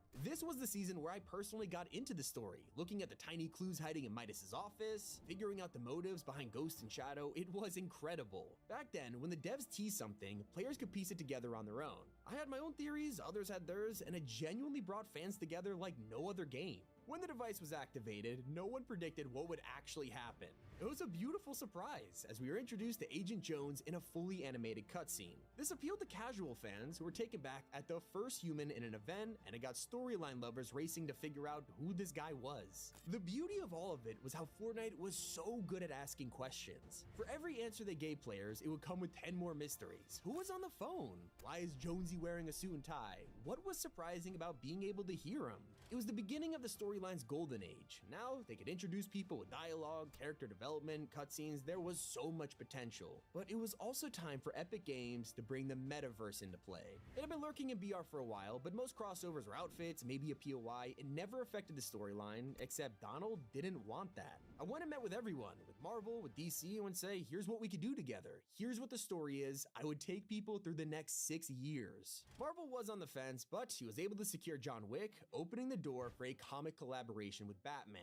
Now the plan was coming to fruition, as Fortnite had announced a Marvel season which would clearly put the story on the back burner. Now that's not what happened. Donald found a way to tie Galactus in. We learned that he was summoned to the island because of the black hole, opening the door for insane theories. I mean, players love this. It truly felt like the perfect balance between a metaverse and an original story. Epic had struck gold. They were keeping Fortnite's identity while padding it full of amazing characters. And that's exactly what happened with Zero Crisis. They found a way to merge crossovers with Agent Jones. After years, the 0 point was finally doing its job, allowing any universe to come to Fortnite, and the IO were the ones in control. Every single reality log was an advertisement for an upcoming crossover, but it was also essential to the storyline. There were so many layers to the Zero Crisis finale. Once again, it seamlessly explained how the Battle Pass is relevant with no sudden jumps between seasons. It got to the point where Epic was willing to trust Donald entirely, designing massive live events around the Imagined Order, new factions like The Last Reality, and even casting the most expensive actor in the world. I think I first started talking to Dwayne Johnson right at the start of COVID, but Epic wouldn't acknowledge it was him playing the Foundation. Donald wanted people to think they were hearing Johnson, but weren't sure. To me, that was part of the magic. Yes, The Rock was now basically the face of Fortnite. If only they realized the problem it creates when your main character is also one of the busiest actors out there. They had to film most of his appearances in one session, so everything needed to be planned in advance. Now, luckily for Epic, Donald had planned years ahead, but internally, a battle was starting to happen. We were about to head into Chapter 3, the culmination of years of buildup. The Seven and the IO had been at each other's throats for centuries, so with the Chapter 2 finale, they decided to light the match, triggering a war. It felt a little rushed, and in the background, there was a reason for this. Donald was arguing with other managers at Epic. He believed that events were the future of storytelling, while they were moving resources into other things. Then, the team began working on the most important event yet, Collision. The build-up to this was taking place, but fans were confused as to what was going on. It wasn't until Fortnite announced the Marvel comic that we realized the bigger picture. With every new issue, we would learn more about the storyline. It felt like Donald was getting a ton of mysteries off his chest, like he needed us to understand this event, but players still felt weird about everything being in a comic. After years of trying to figure it out ourselves, analyzing the environments and cosmetics, now everything was handed to us in a comic book, one that millions will never read.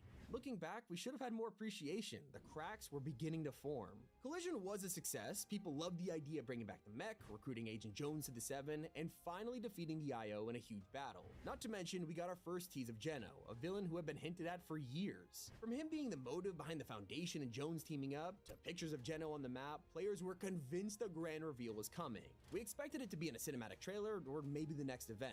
We defeated Sloan in the IO, but clearly it was time for Geno to take vengeance. There was so much potential, so many theories, but everything went wrong. When the final issue was released, it exposed major problems at Epic. Fans noticed that characters were drawn incorrectly, showing how rushed the artists were. And when the comic aligned with Collision, we thought we would see a pretty accurate recreation, only for the event to be completely different. So should we trust the game or the comics? These revealed the true story as seen through the eyes of Donald. It was his actual vision, a live event where Marvel superheroes would help us bring back the mech and take down the IO. You could even see it in the season trailer. Doctor Strange literally opened a portal on the battlefield, and yet this was nowhere to be found in the Collision event. That wasn't even the important part, as the comics also messed with the ending. They changed an event that just happened.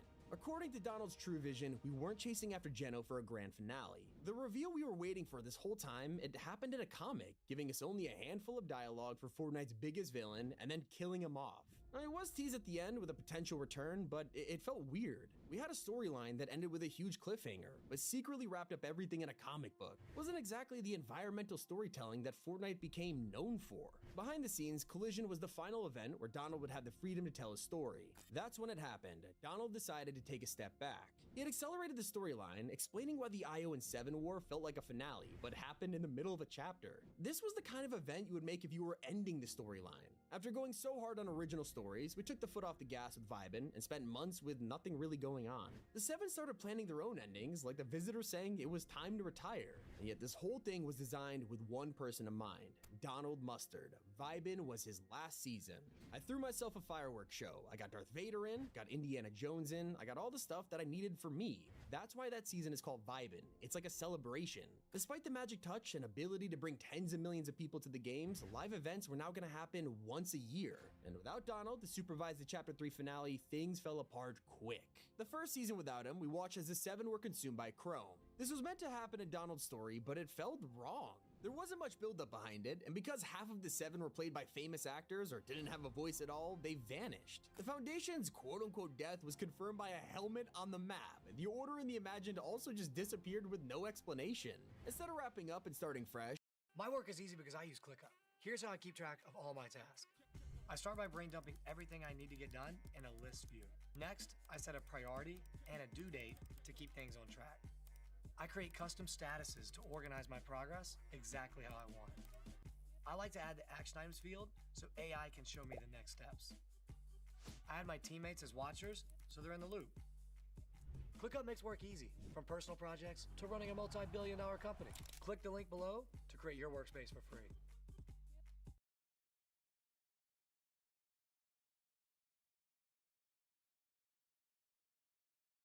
Fortnite kept going with these beloved characters, leading us to the last event of Donald's reign, Fracture. And even saying that word, most players have terrible memories. In what became the most hated live event, fans considered it vague, confusing, and lackluster. They pointed out how nothing made sense. We spent all season preparing, saving houses from Chrome, only for the island to just explode. Then we spent like 20 minutes doing chores while helping Paradigm fuse everything back together, but they never explained what this meant for the Seven. The main villain was the Herald, and she had consumed our entire cast before imploding. Fans were disappointed when they looked in the files and spotted cutscenes for the event that never happened, a sign that something went wrong. Was it rushed deadlines, a smaller live event team, or a complete change in the story? Now, luckily people forgave this because Chapter 4 was here with a season that looked like some kind of prequel. A lot of potential to fix these plot holes. We had so many questions and there was no better time to learn, except none of that would happen.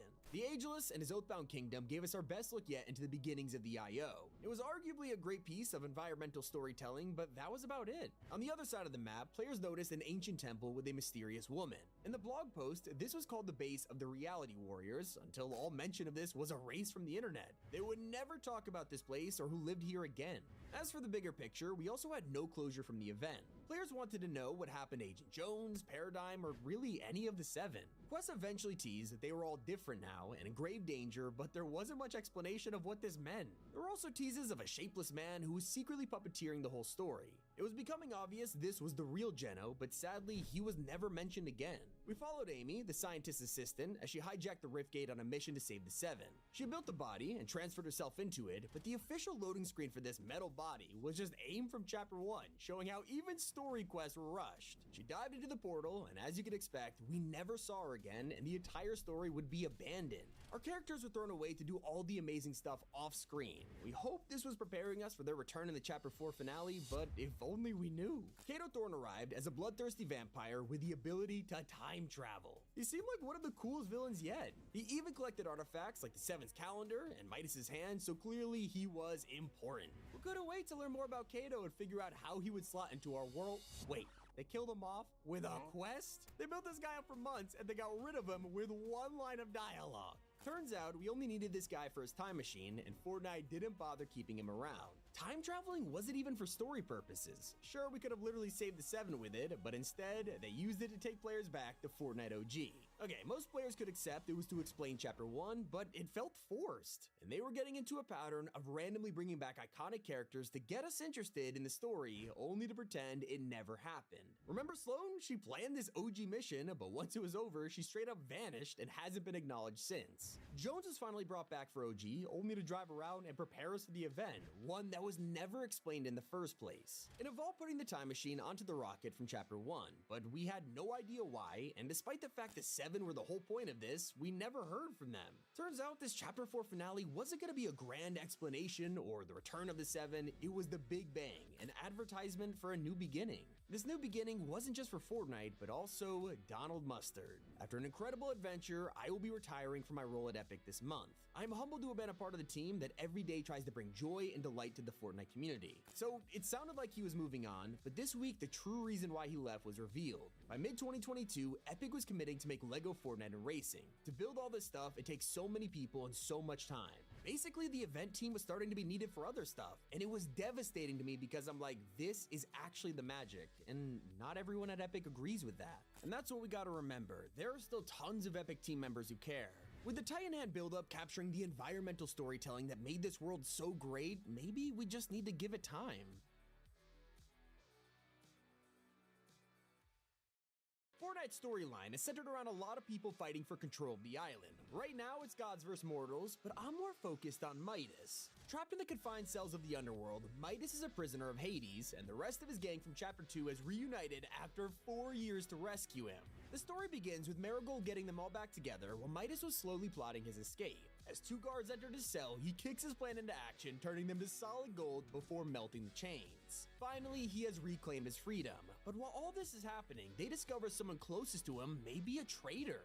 He begins to suspect one of his own and decides that Brutus is acting strange. They took charge of the group after Midas' disappearance, and this is when he discovers recording devices in the yacht along with missing piles of money. So he begins to test Brutus' loyalty and finds out that the devices belong to Hope, proving he was not only innocent but the most loyal member of the crew all along. With the reunion complete, they take over the yacht and set sail for a new beginning. All of this was hiding in the background of Season 2, and it made me realize this isn't the first time Fortnite created a secret storyline. At the beginning of Chapter 5, Peely was kidnapped by a mysterious group known as the Society. They held him for ransom to get information on Pandora's box, but Peely's best friend Agent Jones couldn't help them. Instead, he went on a rescue mission that would stop at nothing to save his friend. Anyone who tried to equip Peely in their locker actually saw he was replaced by a missing poster. But this wasn't so bad. In fact, I don't think Peely even knew what was happening. Loading screens released over the season showed him having a blast. While Jones was demanding his release on the phone, he was simply tied to a chair with a smile on his face. He even thought he found a new group of friends and was popping Flowberry champagne. At this point, they were getting sick of him until finally, when players had moved on from the story, one last loading screen dropped, the Great Peely Rescue. There's nothing more romantic than Valentine's Day, and one year we got to make it extra wholesome with a secret storyline. Players had to set up a dining table, get flowers, and prepare fish stick for a date. Then, once everything was ready, we looked at the table only to find Leviathan waiting for him. Super adorable considering they're both fish, but I'm guessing this ended in heartbreak because Fish Stick was later seen holding hands with Doggo in multiple trailers. Since then, the pair have appeared in loading screens together, even co-owning an apartment in Mega City. Now, some characters are still in danger. At the start of Chapter 4, we were introduced to a mysterious group known as the High Stakes Club. In reality, it was a bunch of high schoolers who were best friends, except they also hunted vampires on the side. They spent their time tracking down and slicing up anyone they could find, with Joni the Red wiping out driftwalkers just for fun. Obviously, they're teenagers, so they have other hobbies like music. The whole team loves a singer known as Starfang, except her real name is Countess Daraku, a blood-hungry vampire who preys on her own fans. One night during a concert, she spots the High Stakes Club enjoying the time of their lives. They meet her and share their stories about how much they love her. So Daraku invites them along for round 2 as the club dresses for the occasion. Except they're walking into a trap as Starfang reveals her true form, a vampire thirsty for blood. They survive, but they're traumatized by what happened.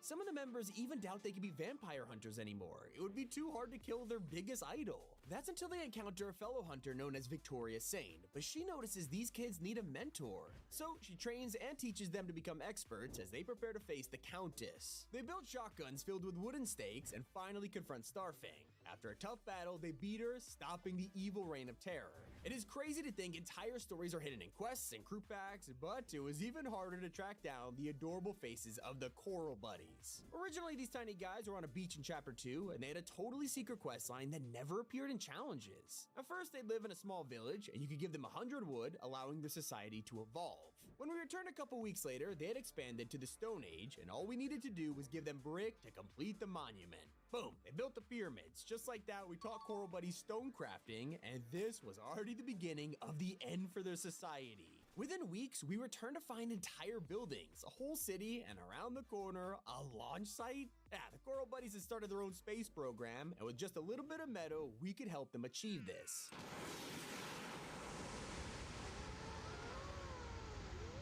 They had done it, journeying into outer space. A nice happy ending for the Coral Buddies. A cool insight to civilization, right? Well, that's until one final quest appeared, asking us to collect a nuclear container and bring it to the test site. Oh boy. As we completed the secret challenge, it was time to begin an atomic test. They even wore eye protection goggles like Oppenheimer. Еще более удобные покупки в приложении KAUP24. Тысячи отличных предложений по суперценам. Скачай приложение сегодня и наслаждайся покупками в kaup24.ee. At first, it looked like the test went smoothly, a successful mushroom cloud, except when we returned, their entire city was wiped out. Fortnite themselves said, oh no, debris was scattered everywhere, and the survivors became mutant cyborgs. Now sure, they might have been wiped out, but they never went extinct. Years later, they've appeared in some seasons, with the latest being Chapter 5, where the Coral Buddies are secretly hiding out in a cave. They're doing some pretty weird stuff in here, like kidnapping gnomes and visiting the top of Mount Olympus' statue. I can't believe this whole questline was never even included in the challenge list. It was completely hidden. A secret you probably weren't expecting involves these frog statues. These guys have been around for a couple chapters now, but they have always just been a decoration on the map. We land somewhere only to find a group of frogs presenting like 4 chests to us. Pretty cool way to put loot in the middle of a forest, but that's all it was. Until Chapter 5, when the frog statues were nowhere to be found. Players thought they had disappeared until they went to Lovely Lodge. The only place on the map where they'll appear, and guess what? They're getting married. Another loyal pair are the scientist and his robot assistant, Amy. When the Seven were still part of the storyline, scientists built Amy to help with tasks, and after they got swallowed up by Chrome, she was determined to get him back. Amy would spend the next season coming up with an insane plan. Back in Chapter 3, she once mentioned that she would love to have a real body rather than a computer on a phone. And now the scientist is missing, it was the perfect time to do this. So she began to do tests on the Riftgate, making his help as she discovered it could take her straight to the Seven. However, they were running out of time as they changed and took on new forms under the power of Chrome. Amy had to act fast, finally building a mechanical suit for herself, which was secretly revealed in this loading screen. In a rush, she clearly used the robot body of AIM from Chapter 1 and dived into the gate. This mini-story is crazy because it's still going. Most of the hidden stories in this video have amazing endings, while Amy's journey still remains a complete mystery. Will she save them or become Chrome as well? Now there's a side story that felt small, only to be crucial to a live event months later. During Chapter 3, Fortnite added a fun little quest line where we had to help Peely learn how to drive. Seemed really desperate for some reason, but we went along with it anyway. Each lesson, we would teach him to fill up a car, drive around, and finally show him how to cross a bridge. Pretty simple, until we came back a few weeks later and discovered Peely crashed an ice cream truck. So I got new lessons, this time driving a bus, only for that to also end terribly. He then decides he wants to drive something even bigger. We could find him eyeing up a truck and preparing to take it over. This was the last we heard of him, as the Collision Live event took most of our attention, only for something incredible to happen midway through. Oh, I trained him to drive! We trained him to drive! Power to emergency recovery system. No one could have guessed this tiny side quest would become so important. Players who helped him all the way got this loading screen in memory of it. Speaking of surprising outcomes, back in Chapter 1, there's a photo at a grave of a bride. No one knew who this was and assumed it was taken from another game, was just concept art, or ripped from Save the World. Well, it wasn't until years later that we opened up Fortnite Mirrors and found a terrifying secret at a cabin. Willow, a horrifying doll-faced spirit, would chase us around with an axe, desperately trying to kill us. It was pretty scary, but even then we didn't connect the dots. Finally, 1 year later, we returned to the OG map along with the photo, the same one from 2018 showing a bride with her favorite doll, Willow. Not only was she teased long before her release, but it confirmed she was a dead bride who possessed a doll trapped on a mission for vengeance. Her description even says she's a wandering spirit with unfinished business. This mystery was years in the making. Speaking of Chapter 1 secrets, when we returned in 2018 to Fortnite OG, it felt like a simpler time. Although that didn't stop Epic from adding secret storylines. Turns out, even when Peely isn't driving, he still causes accidents. Agent Jones is transporting the time machine to get us back home, driving it towards the rocket for the Big Bang event. Except, he slipped on a banana peel. Yeah, it sent him flying off the road through a cabbage stand and into Loot Lake. He had to drag the time machine into a trailer and then camp overnight here before wheeling it up to Dusty Divot. Most players just assumed the Big Bang event happened by itself, but this was all happening in the background. Just like one of my favorite side stories that no one ever talks about. At the start of Chapter 2, there was a house on the beach called Fancy View. It was a pretty nice mansion. They even had a sports car overlooking the sea. But if you've seen Ferris Bueller, you probably could have guessed this would end badly. Over the coming weeks, we would visit this place and find the car totaled after falling off the cliff. At first, this was an amazing reference to the film, but as we kept returning, more stuff was going on. A crane appeared at the house, trying to lift up the car and salvage it, only for the crane to be dragged down too, leaving a huge crash site at the bottom. So, the natural solution was to get an even bigger crane to lift that one. As it pulled up the wreckage, guess what? Deja vu struck as that one also fell down the cliff. The secret storyline happened over the course of 5 seasons, all for a movie reference. You love to see it. Speaking of underrated locations, throughout Chapter 4, we had the emergence of a new restaurant, Thunder Sushi Place Gila. As you might know, Thunder is a very talented sushi chef who is so iconic, he even has his own theme song. His backstory also revealed that he would hold parties here along with special menu items. And while you might think his story ended in Chapter 4, he continues to thrive, opening 2 new locations on the Chapter 5 map. Hopefully it's insured. Turns out that's a big part of Fortnite's island that no one really talks about. No Sweat Insurance is one of the most important companies on the map, and they've been lurking in the shadows for over half a decade. These guys insure people on the island from natural disasters, live events, threats from outer space. It's surprisingly common in Fortnite, and the underwriter is the main guy to help you out. Of course, he'll do whatever it takes to avoid insurance payouts, even if it means saving everyone's houses. During the Chrome season, it began to spread around the island, threatening anyone in the area. So, No Sweat decided to build custom floating platforms and only offered it to houses that were insured. This saved them from being damaged, and in turn saved No Sweat from paying a ton of money. The devs made this hidden story so in-depth, which is incredible when you consider 99% of players don't even know about it. And yeah, I mentioned how they've been around way longer than we realize. It all has to do with this classic building from Tilted Towers. It's one of the very first secret stories in Fortnite. This thing was originally hit by a meteor in Season 4, causing it to collapse and leave a crater. So the city rebuilt it. Proud of their achievement, we couldn't wait to see the fresh version, only for Kevin to roll into Tilted and crush the new building. This time they learned from their mistake, adding upgrades and support beams, but it wasn't enough. It took an entire season to rebuild it, only for an earthquake to strike 2 weeks later. At this point, players are finally catching on to the joke, realizing the building was cursed. When it came back yet again, it had a total redesign and now under the ownership of a company known as No Sweat Insurance. I don't know what they did this time around, but when another disaster struck, turning the entire city to rubble, the only thing left standing here was No Sweat Insurance. The curse had finally been lifted, making this one of the most memorable side stories in Fortnite. And that brings me to the most iconic rivalry in Fortnite. Battle Royales existed for a long time, and during that whole period, we've had two species at war for domination of the island. While we were busy fighting each other, most people never looked at the gnomes and teddy bears. These guys have spent so much time planning battles, kidnapping each other, and signing peace treaties that breaking it all down could be its own video. The war truly had its ups and downs. At one point, you can see the gnomes and bears on a hill about to fire cannons at each other, only for them to be on dinner dates later on. Some gnomes even broke away from the group, such as this evil one, a scientist who created a super slurp juice. It went terribly wrong, causing him to become a cyborg supervillain. At one point, he booby-trapped areas where fellow gnomes are meeting, hoping to blow them up with his super serum. We had to step in and disarm the traps before the evil gnome revealed his biggest plan yet. He went to Slurpy Swamp plotting to destroy the world, but before he could pollute it, we managed to foil his evil scheme. He desperately fled in an escape attempt, and we didn't hear much from the cyborg after this. A couple weeks later, a secret update dropped as players went back to Slurpy and found a memorial. Here, we could pay our respects to the failed supervillain. Rest in peace, little guy. Let me know what's your favorite secret storyline. It's been Tommy, and keep it here on Top 5 Gaming. Fortnite's storyline is 6 years in the making, and in that time we followed a journey that ties every single event, season, and character together. While key moments come and go, there is one thing that has always remained constant. It has stood the test of time as wars have been fought above it, supervillains have tried to steal it, and it is destabilized way too often. From the first appearance in the Butterfly event to now being the key of Chapter 5, this is the entire Fortnite storyline explained. So many things have changed since our first video, but not where this story started. All of this began millions of years ago when there was a Big Bang. It formed every single universe in an instant, and at the center of it all was Reality Zero.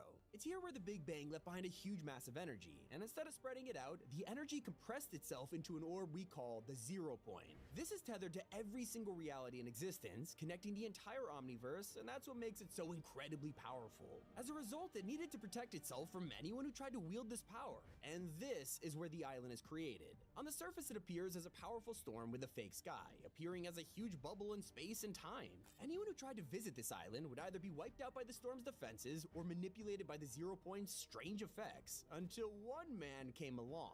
Against all of the odds, he captured control of the orb and began to wield its power. We know him as Geno. He's a scientist who is obsessed with perfection and also leader of a medieval kingdom known as the Oathbound. During his time ruling as a champion, Geno started to experiment with future technologies. We're not sure how he discovered the 0 point, but once it was located, he instantly realized its full potential. His long-term vision was to create the perfect society, and his time with the Oathbound was just phase 1 of his true destiny. With the orb, he knew that if he could see how every reality was made and what was different about each one, he could use that information to truly create perfection. So one day, he left behind his homeworld, but Geno wanted the kingdom to not lose their leader. In his place, he left behind a clone of himself known as a snapshot. There's still more research to be done into how snapshots truly work, but we do know they're created when someone leaves the loop. Originally, the loop worked very differently, but once Geno got his hands on it, he began to sculpt it for his own evil intentions. So along with the mysterious inner circle, Geno set out to create a new organization known as the Imagined Order. Their headquarters are built around the 0 point, with this location being codenamed the Bridge. With the newfound power, the IO were able to control the effects of the storm, alter people's memories, even unlock immortality. Now, to recruit people for their perfect society, the IO created the Loop. It's a program that forces people to fight each other, but to make it a fair battle, it removes your memory, ability to speak, and every 22 minutes, you fight all over again. It sounds like a great way to judge people, but no one would ever agree to this. So they started kidnapping subjects from countless realities. It was working perfectly. As more fighters proved themselves, Geno offered them immortality in return for joining the Imagined Order. Not only that, their whole family could live on the island and experience the same benefits. It's why we see towns and houses on the map. Not everyone is as lucky though. In fact, some IO guards don't even know they had a previous life. Their memories got wiped as they were forced to know only one thing: how to protect the Order. Thousands of years later, the organization had grown massively and mostly went under the radar until they kidnapped the wrong people. Those who were way too intelligent for the loop and managed to escape it without consequences. This unlikely group of vigilantes are from all corners of the universe, and despite being very different, they have one goal: destroying the Imagined Order and liberating the Zero Point. We know them as the Seven. On March 20th, 2018, people living on the island look up to the sky. Something is approaching. They rush to grab a telescope, getting a closer look at the object shooting towards them. It's a meteor. Panic ensues as they try to predict where it'll hit, with some villagers thinking it's aliens or an extraterrestrial visitor, and if only they knew how right they were. In April, TVs around the island begin to show an emergency broadcast to prepare for the collision. As the meteor gets closer and closer, they brace for impact.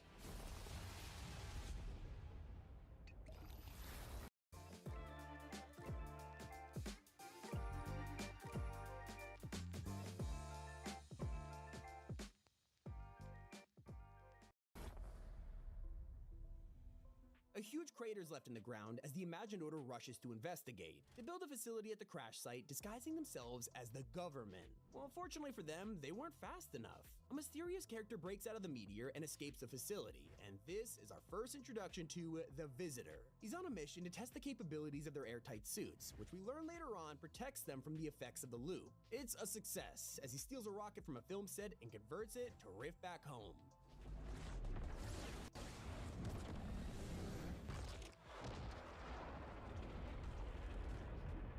This was supposed to be a harmless mission. Instead, it began the Fortnite storyline as we know it, a simple rift that would ultimately invite pure evil to the island and kickstart 6 years of bloodshed and war.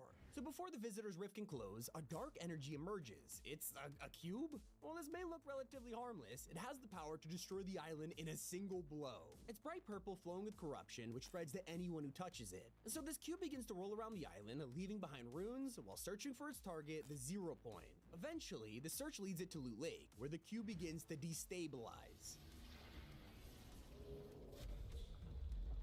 The Zero Point is barely able to defend itself, and within months, it's already facing a new threat. A huge shard of ice crashes into the island, bringing a harsh winter with it and a mysterious castle of unknown origin. It belongs to a power-hungry Ice King who we learn has plenty of prisoners. One of them is trapped in blocks of ice, and as the fragment crashes into the island, he's able to break free. With the chains gone, he's revealed to be the Fire King, a rival who is equally as powerful. Both of them want to take the island for themselves. As opposite elements, they can't survive the climate of this place. So, the Ice King covers the island in snow, cooling the temperature to his liking. His arch-nemesis responds, stealing dragon eggs from the dungeon and using them to create a small army of hybrids. It's enough for him to fight back and create a huge volcano that'll destroy Polar Peak. But before his plan comes to fruition, the Ice King defeats him in a war, with the prisoner frozen in the ocean for good. Well, fortunately for him, the volcano still erupts, sending fireballs hurling at the island's biggest cities, and of course, the castle. It breaches the iceberg, unleashing a monster that was secretly kept in the deepest dungeon. Yeah, it immediately breaks free, and the Imagined Order don't really care. They're perfectly fine with the monster damaging the island, as long as it doesn't touch the Zero Point.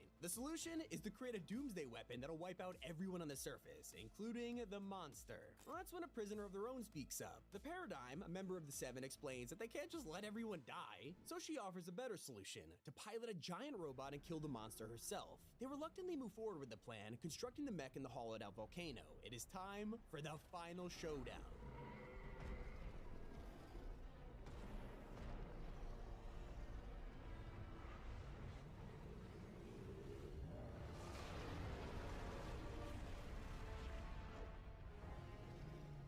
And in the ultimate live event, Paradigm slays the monster with a sword. The rotting corpse is left on the island. She knows that if she sticks around, the IO will recapture her, so she begins her escape, flying directly upwards into space. Her new mission: investigate where the monster came from.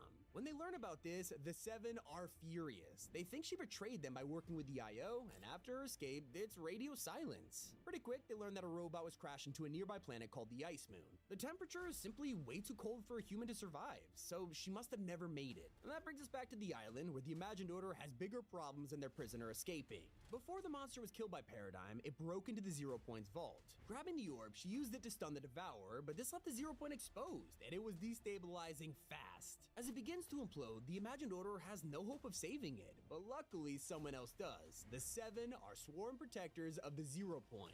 Time itself is breaking down, bringing the meteor and other locations from the past to the island. Out of the new meteor emerges our latest member, the scientist, who is already preparing a plan to save reality. He builds these rift beacons around the island, using their power to gather resources and prepare the other members of the Seven for their plan. Together, they'll use rifts to unpause time and jumpstart the Zero Point into stabilizing. But for that to work, they need the meteor.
The island has now been reshaped by the Zero Point, split into two pieces of land that sandwich the orb for extra protection. The Imagined Order needs to re-establish control over the island, and fast. They send agents to survey the area, but quickly they come face to face with their snapshots. But only one problem, these snapshots are different. They're altered by an evil mad scientist known as Chaos Agent. The scientist belongs to a secret crime syndicate Shadow, founded by Midas, a powerful and greedy leader. His true power is in the form of the Golden Touch, a curse that was placed on him after he tried to steal the treasures of an ancient king. Despite this, Midas' organization is taken from underneath him as Chaos Agent rises to grab power. With his vast wealth, Midas makes a new organization, Ghost, and its purposes are very different. Instead of committing crime, Ghost becomes a secret agency that spies on the mysterious activities around the island. Quickly, Midas learns about the loop in the Imagined Order, and he is blown away by their evil plans. This causes him to recruit his daughter Jules, who has been a master engineer her entire life. To distract the IO from his plans, he wages war against Shadow to cover up his true intentions, building a device that'll destroy the loop for good.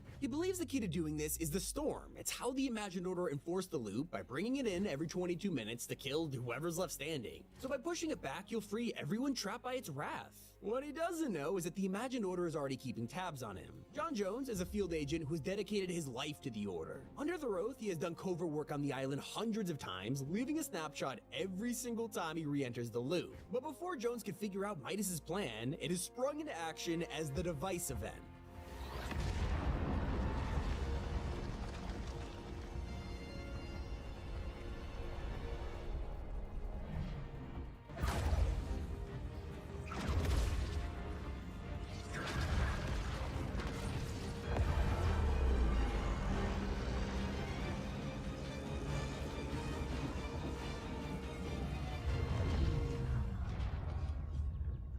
Midas' plan works, until things get weird. He didn't account for the fact that the storm isn't just lightning, it's alive and controlled by the Zero Point. Must be connected to the loop, but there's no way we could have predicted that it would react this way.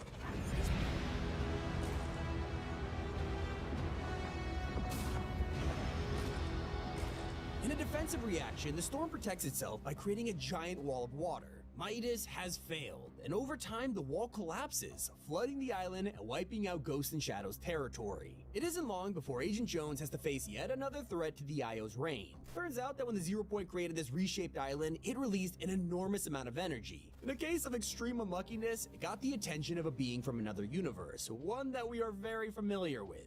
It is here that crossovers enter the storyline, because this threat from outer space is none other than Galactus, Devourer of Worlds. He's drawn to this massive energy surge and is desperate to consume the planet that contains it. Of course, it's the Fortnite Island, and because Galactus is from the Marvel Universe, it also brings a whole cast of characters to protect us. If he's able to devour the Zero Point, it would destroy reality as we know it. This kickstarts a plan from Tony Stark to build rift beacons around the map and bring his lab to the island.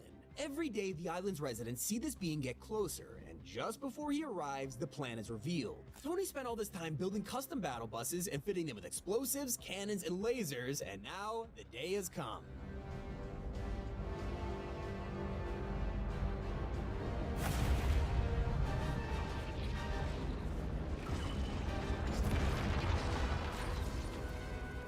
We're able to fight him off, and ultimately, he maybe got a little too much power before he rifted him away for good, and this causes major problems. With Galactus exposing the Zero Point, it has once again started to destabilize. We know this time period as the Zero Crisis, and this time the Seven aren't here to save it. So right now the Imagined Order is panicking, but for a different reason. They don't care if reality breaks down, they just want to make sure nobody jumps into the Zero Point and escapes the loot. So they send Agent Jones on a task. He travels through 88 different realities, jump after jump, to recruit the galaxy's best bounty hunters, so they can hunt down those trying to leave. After spending months on this task, he returns only to find that the Zero Point is worse than he left it. He begs his boss, Dr. Sloan, to do something, but she won't listen. What's the point of recording these logs if you're not gonna listen? We've lost control of the Zero Point. Do you get what that means? You must not, because you're doing nothing. I've dedicated my life to the Order. I've given everything. And for what? To just sit back and watch reality end? That's not who we are. At least it's not who I am. Not anymore. Time is running out and Jones refuses to submit. Instead, he takes matters into his own hands, defecting from the IO for good. And that's when he breaks into the bridge searching for a secret file. This is Agent Jones requesting access to restricted file 8752. Oh, really? No time to stabilize reality, but plenty of time to revoke my credentials. This is Agent Jones requesting access to all materials related to the Seven. Oh, great! If you're not gonna give me what I need, I'm just gonna have to take it. So he does, and with his newfound knowledge, he hops on a battle bus and heads straight for the island, where the Zero Point is on the brink of imploding. He rushes through all of the hunters he spent months recruiting and gets there just in time.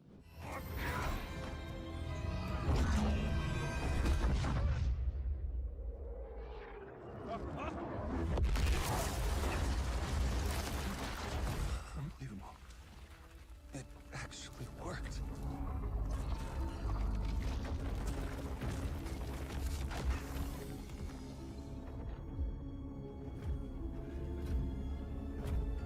Look, I know you have no reason to trust me, but...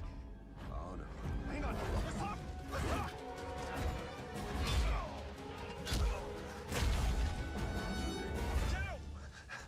I can get you to Geno. And the sisters? I can get you all of them. But I need your help to fix that. Finally, we are introduced to the Foundation, the leader of the Seven who has been rivals with Geno for centuries. Now that Jones has offered to give him Geno, he's actually willing to help protect the Zero Point. As it starts to break down, the orb blooms like a flower. Jones has studied it his entire life, but this is the first time he's seen it react like this. Now, there's no time to admire it though. It's destabilized and is already way too far gone to save. The only option now is to contain the blast. The Foundation seals himself in a tower of stone, and in the ultimate sacrifice, tells Jones to overload his portal gun, leaving them both trapped in the loop.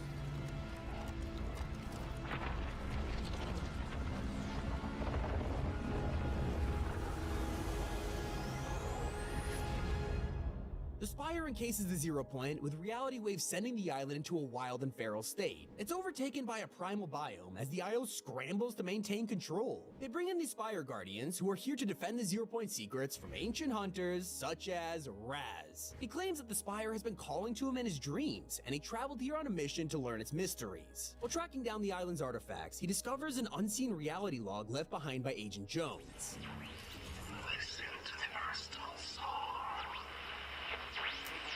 Raz immediately begins searching for the Spire's mysterious crystals, which in turn lead him to the ultimate artifact. Before we can stop Raz, one of Jonesy's snapshots gives us a chilling warning. There are people who think the Spire will make them powerful. It will, but it will also exploit their every weakness. Do not allow the Spire to corrupt someone powerful, or Jones does not stand a chance. Go now before the Spire attracts any more attention from the... Never mind, just hurry. Well, it's already a little too late, because Raz has found a crucial artifact that is way too dangerous to wield on his own. This shard is all too familiar. It's a piece of the cube that almost destroyed the island with the corruption still intact. Upon wielding it, Raz succumbs to the darkness, becoming aggressive and evil. Now, we're able to take it away from him in time, but the damage has already been done. Now, before we can discover just how important this key moment was, a comic reveals an extraordinary amount of secrets hidden underneath the island. As a DC crossover, it revolves around Batman, who has been trapped in the loop after investigating a rift in Gotham City. As the world's greatest detective, he is able to prepare an escape plan. With the help from Catwoman, he escapes the loop by standing in the center of the storm in the final seconds. Now, free to roam the island out of the loop, he comes across a group of inhabitants. They form an alliance and decide to get out of Reality Zero for good.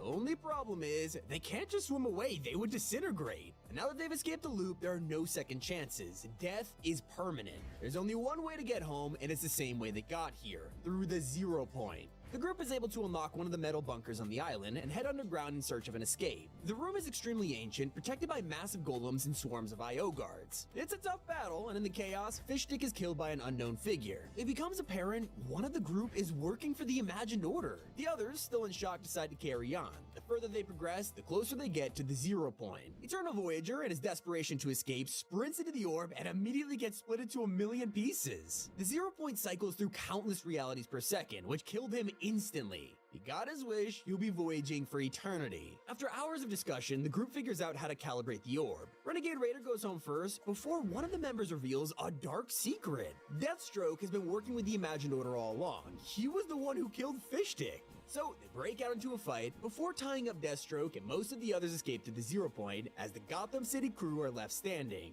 Once the Zero Point has finally been calibrated to their homeworld, Deathstroke flees to Gotham City as Batman and Catwoman go after him. Once they're home, the memories come flooding back. They may have worked together in the loop, but in their previous lives, they were rivals. More importantly, both of these events have worked together to allow the next phase of the story to progress. Heading all the way back to Raz, his use of the Dark Shard has gotten the wrong